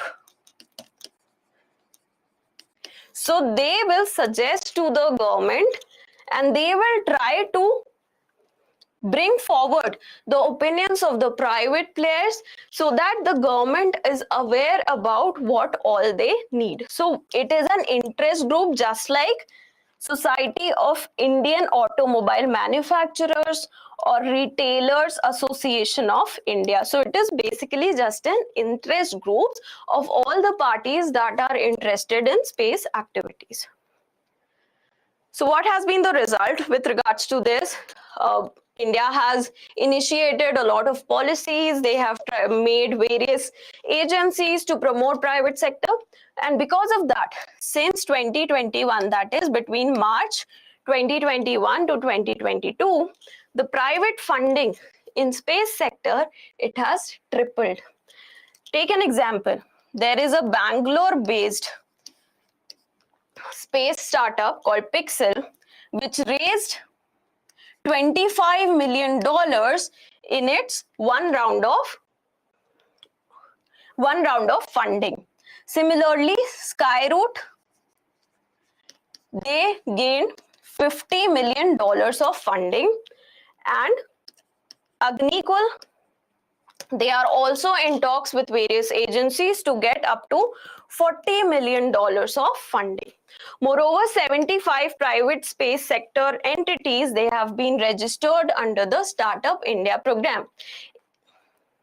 So this is the achievement that India has seen with regards to private sector's involvement in our space program. So what are the benefits? Why is India pushing for it? So apart from tapping the growing global market, because there has been an increased interest in the space activities, in space exploration, like the Mars mission that Elon Musk wants to take, like space tourism. So India does not want to stay back. It wants to explore and tap this growing global market. Apart from that, definitely involvement of the private sector will help increase the competition between the various players, and this will lead to innovation. Moreover, many of the startups all across the world, they are also working for managing the space debris. And to manage the space debris, they want to launch various programs into the space, right? So this will also be one of the benefit for involving the private sector. Apart from that, the various challenges that are rising due to climate change, the erratic weather, the increase in disasters, the various increase in agricultural calamities, they can also be addressed by the involvement of the private sector. So ISRO will be offloading some of its responsibilities to the other players as well. It will also address various communication challenges, like you know about SpaceX Starlink project. So the aim of this project is to provide communication facilities to the untapped or the unreached areas of the world. In fact, World Economic Forum, it says that satellite communication can help connect 49% of the unconnected population to the others, right? Apart from that, many other sectors like agricultural sector, like the IT sector, the telecom sector, all of them, even the health sector, all of them will get benefited because of the involvement of the private sector and the innovations that it will bring about. Now let us come to the question related to this topic. The Indian space sector has been monopolized by the state-led ISRO. However, in the recent past, there have been multiple efforts to expand its purview. Enumerate the steps undertaken by the government in this regard, while also throwing some light on the intention behind undertaking this step. So, because of paucity of time, let us right away start with the answer. In the introduction, you can mention that how ISRO is one of the most successful space agencies of the world, and it has served not just the interest of India, but also many of our neighbors and friendly countries. However, over the past few years, India has also seen the expanding market of space, and they want to let the private sector tap into that market. Then you can mention the various steps that the government of India has taken. You can mention Antrix, NSIL, you can mention even the FDI policy, the In-Space Agency, and the draft Space Activity Bill. Then what is the intention behind undertaking such steps? In the intention, just in the previous slide, we discussed regarding all that: innovation, tapping the market, communication, disaster management, other sectors, and so on. Okay, so all this can be mentioned in the body part. And finally, conclusion, you can mention that how India in the past has shown its mastery in the IT sector due to its opening up in the 1980s. Now, this is the time that India shows its mastery even in the space sector, and government has taken very good steps in this regard. And in the upcoming few decades, India will emerge as a space sector maestro as well. So you can conclude your answer on this positive note. Now straight away, let us move on to the fifth topic, that is antimicrobial resistance. So I'll try to wrap it up in the upcoming 15 minutes so the session does not get delayed. Okay, so what is the context behind this? The World Antimicrobial Awareness Week was celebrated between 18 to 24 November 2022 by the World Health Organization, that is WHO. So WHO also said that antimicrobial resistance is one of the top 10 global health threats that the world is facing right now. There is something called a GLASS report. Now, what is GLASS report? It is the Global Antimicrobial Resistance and Use Surveillance System. So, this report, it tells about how much antimicrobial resistance has grown over the past few years.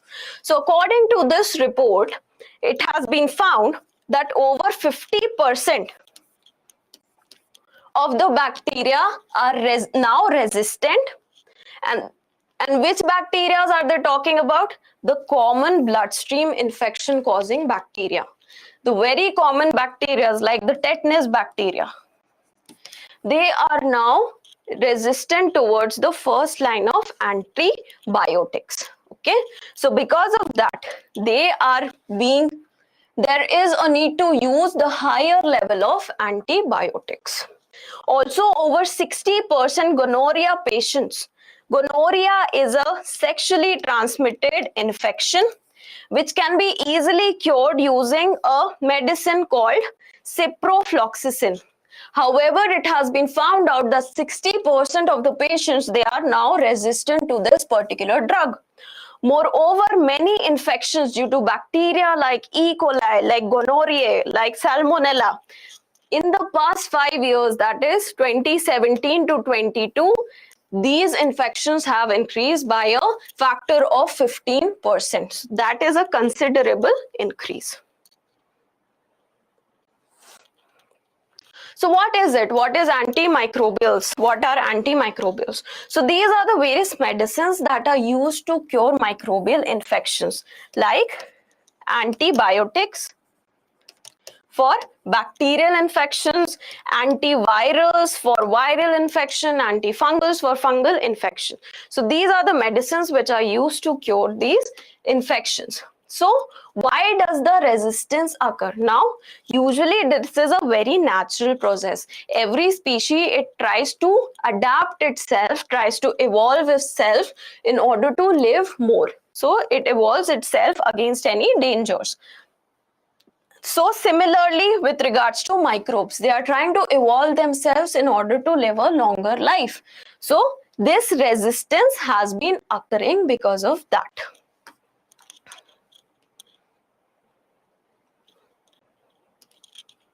So what is the cause of spread? Why has this been spreading? Why has this become a big concern? One is misuse and overuse of the antibiotics. So these antibiotics, they are either not being used properly in their proper courses, or they are being used too much. And this is not just in humans, but also in case of animals and plants. Also, there is a transfer of pathogens through food chains. Now, if animals or plants, they have been given these antimicrobials for their growth, for their survival, and if human beings are consuming them, then humans also get some dose of these antibiotics. And now that they have gotten the dose of these antibiotics, their body, the various infections in their body, they become resistant to these antimicrobials. There is also in many countries a limited availability of various diagnostics, that is tests to determine what is the disease, of vaccines for prevention of the disease, and of proper treatment or healthcare facilities and the follow-ups. There is also a poor infection spread control, that is, infection easily spreads from one person to another, and there is no control with regards to that. It can happen due to overcrowded hospitals, overcrowded living conditions, unsanitary living conditions, or something like improper waste management and sanitation.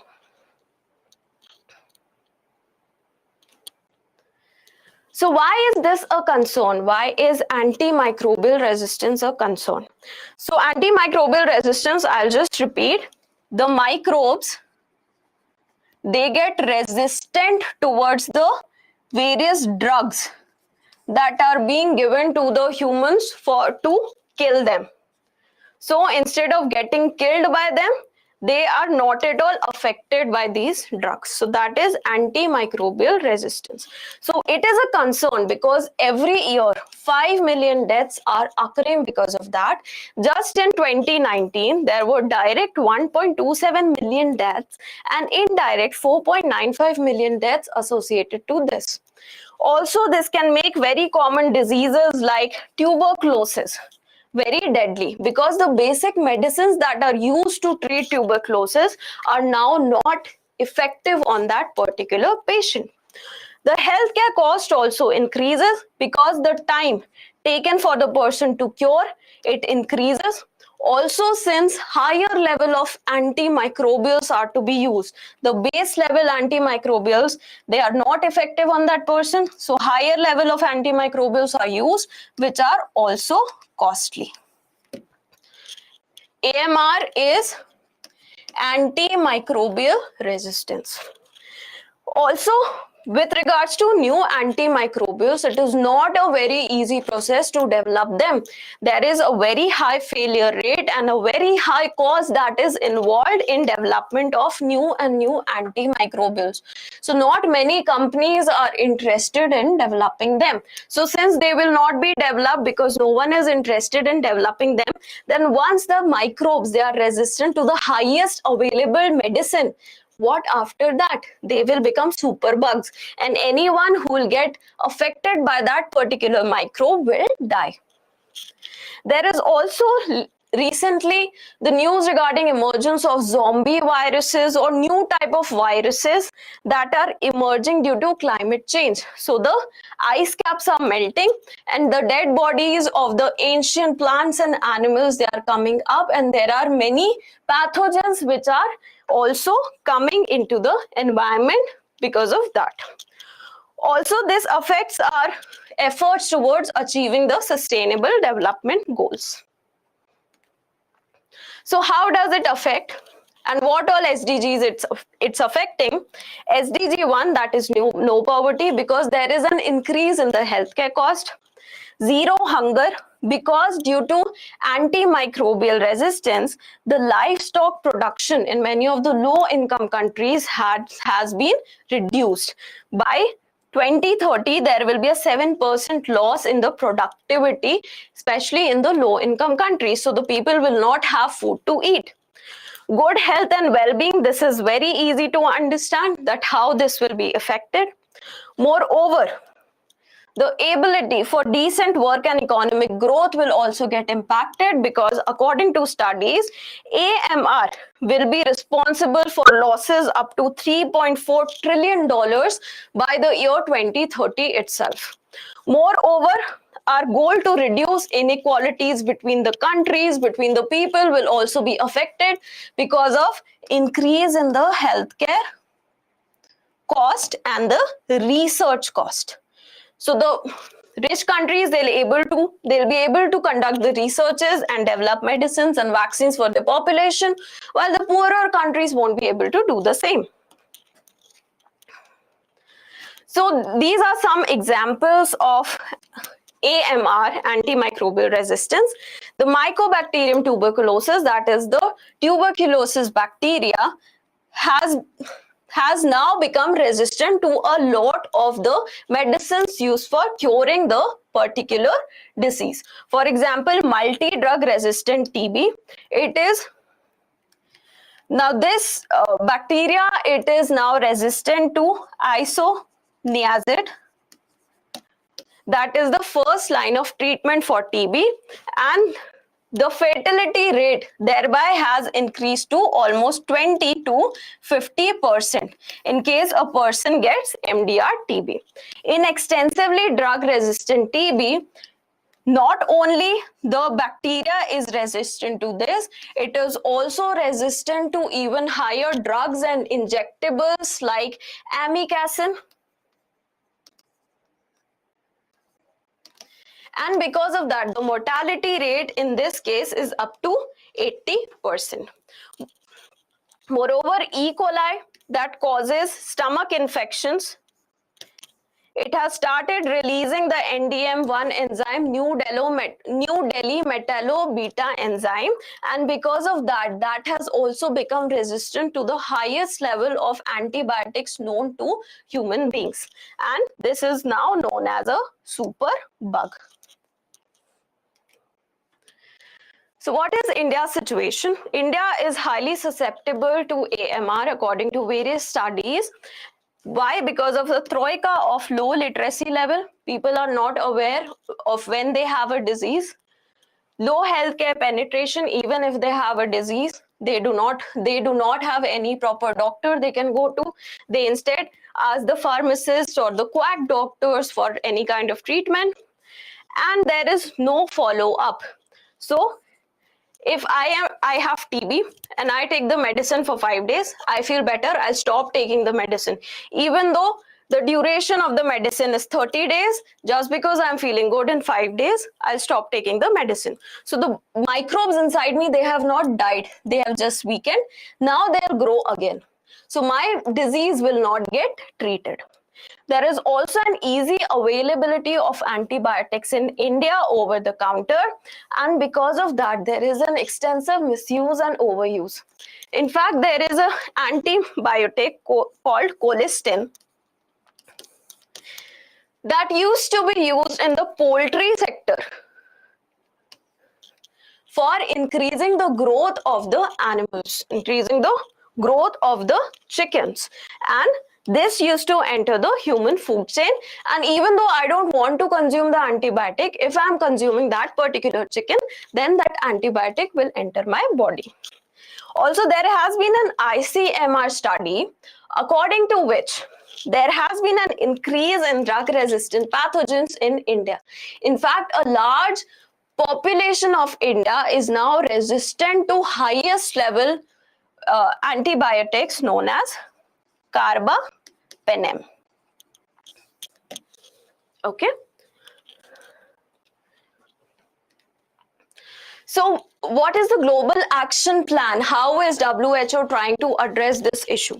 So a global action plan to tackle antimicrobial resistance was adopted in the year 2015 by the World Health Organization, which had 5 strategic objectives. 1, to improve the awareness and understanding regarding AMR through various information, education and communication activities by the NGOs and also the governments. Apart from that, there is a need to strengthen the knowledge and evidence base, and for this the GLASS survey is conducted periodically by WHO. There is a need to reduce the incidence for infection, and because of that all the member countries are urged to have their own national action plans with regards to this. There is a need to optimize the use of antimicrobial medicines in humans and animal health. So a One Health. ICMR is Indian Council of Medical Research. So One Health approach needs to be adopted where human health and the animal and the plant health, they are not kept in separate areas. They are considered a part of a single ecosystem because 60% of the new infections that are coming to humans are coming from animals. And of these 60%, 75% are coming from wild animals. There is also a need to develop economic case for sustainable investment so that the countries who do not have money, they can get the money to finance the research, to get the diagnostics, the medicines, the vaccines in order to curb the antimicrobial resistance. So WHO has 4 priority areas for that. Stepping up the leadership. For that, it has collaborated with World Animal Health Organization called OIE and the Food and Agriculture Organization. They are also working in collaboration of UNEP to develop the One Health approach. Apart from that, there is a global platform that WHO has established in order to provide a platform for all the heads of the state, the ministers, the NGOs and the private sector in order to contemplate about antimicrobial resistance. There is also a need to drive public health impact in all the countries, and 148 countries have already established their own national action plans when it comes to antimicrobial resistance. There is a need to increase research and development in this regard, and WHO periodically releases lists of the priority diseases for which there is a need for increasing the research. Monitoring AMR burden and response is also important, and for that the GLASS survey, which we studied about in the first slide, the GLASS survey is conducted periodically. And WHO also asks its member countries to conduct such surveys regularly to identify what is the level of AMR in their territories. WHO, World Health Organization. WHO has also released this AWARE classification. It has divided the antimicrobials into access, watch and reserve categories so that the access category, it is easily available at all the times. They are the base level antibiotics. They are easily available. Now watch category antibiotics, they are available only on prescriptions. And they are, so this is the base level, the AWARE level, the access level, this is the watch level.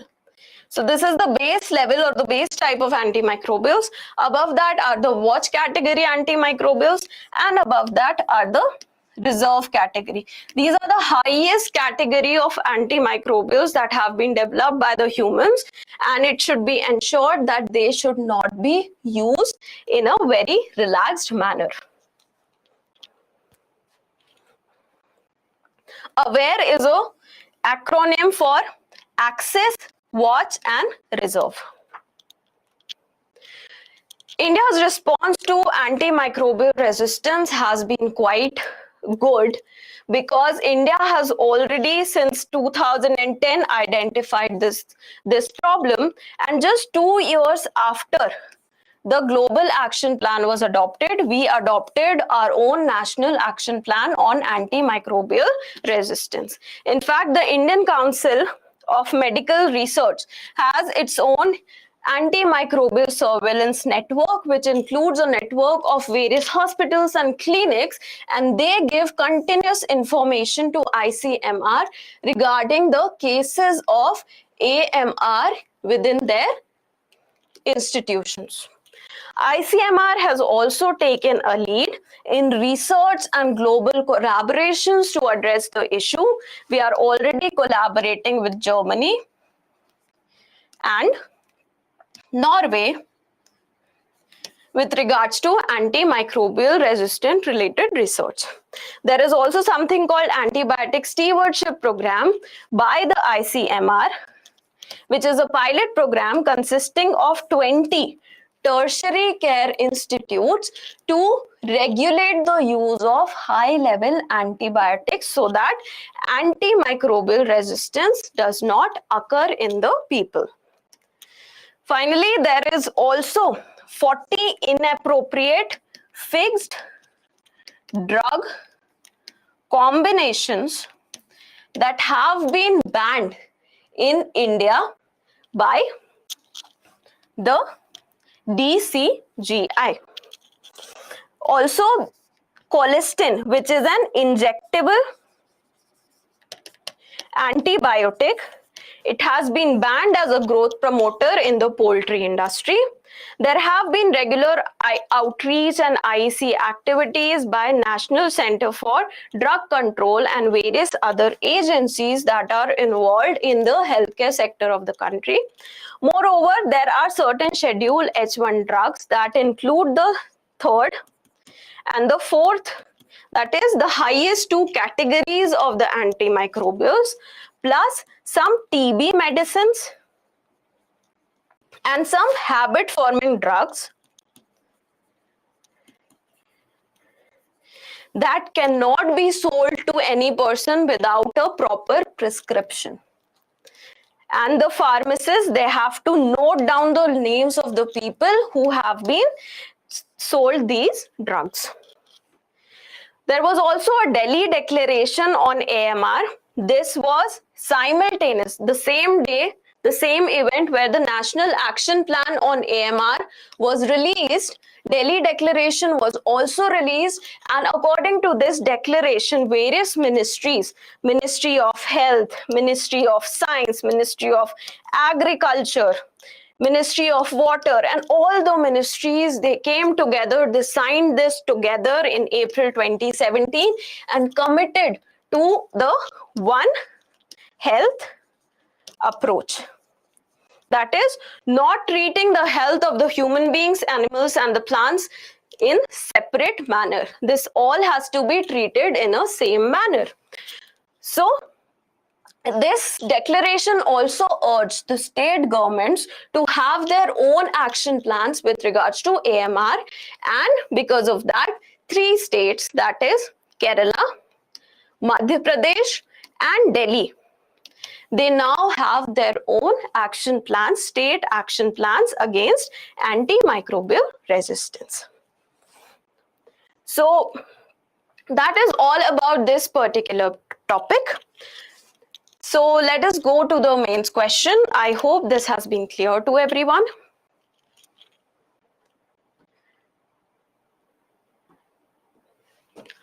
Okay, now let us take a look at this particular question. Why has WHO declared antimicrobial resistance as a global health concern? How is India prepared to tackle this particular threat? So we need to discuss upon that. So in the introduction part, you can mention what is antimicrobial resistance and how it has been mentioned as one of the top 10 global health concerns in the upcoming years for entire humanity. In the body part, you can mention what are the concerns related to that. Concerns like deaths, like increase in healthcare cost, increase in research cost. It makes very normal, easily treatable diseases very deadly, and so on. So you can list down all the concerns that we have discussed about in the previous slides. And then India's preparation. How well is India prepared? You can mention the various action plan, Delhi Declaration, various steps that ICMR is taking, the IEC activities, and so on. So you can mention everything, all the 8 points that we discussed, you can mention over here.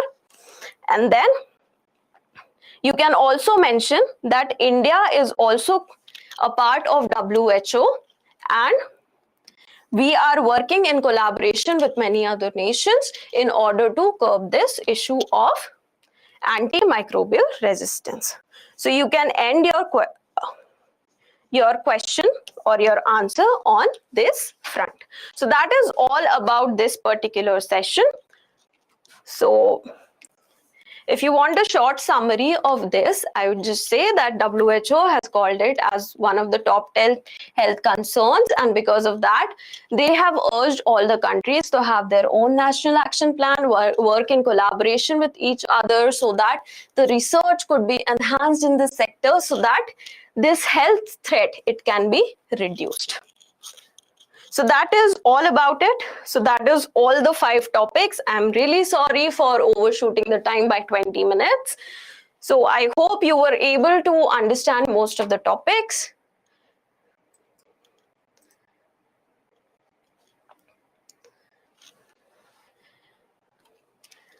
Yes, there is a red strip marking on the medicines as well, the scheduled drugs. Whenever you go buy an antibiotic like ciprofloxacin, so always there is a red strip over there. So all the medicines that have this red strip, they cannot be sold by the pharmacist without the prior consent of the doctor, without the prescription. So, okay, that is all about this topic. And I'm seeing that most of you have understood all the topics. Now, thank you so much for bearing with me for the extra 20 minutes, giving the extra 20 minutes. I request all of you to appear for the 18th December exam and try to analyze how your preparation is going. Okay, and also try to write the answers of all the questions that were discussed here tomorrow morning. Okay, so thank you so much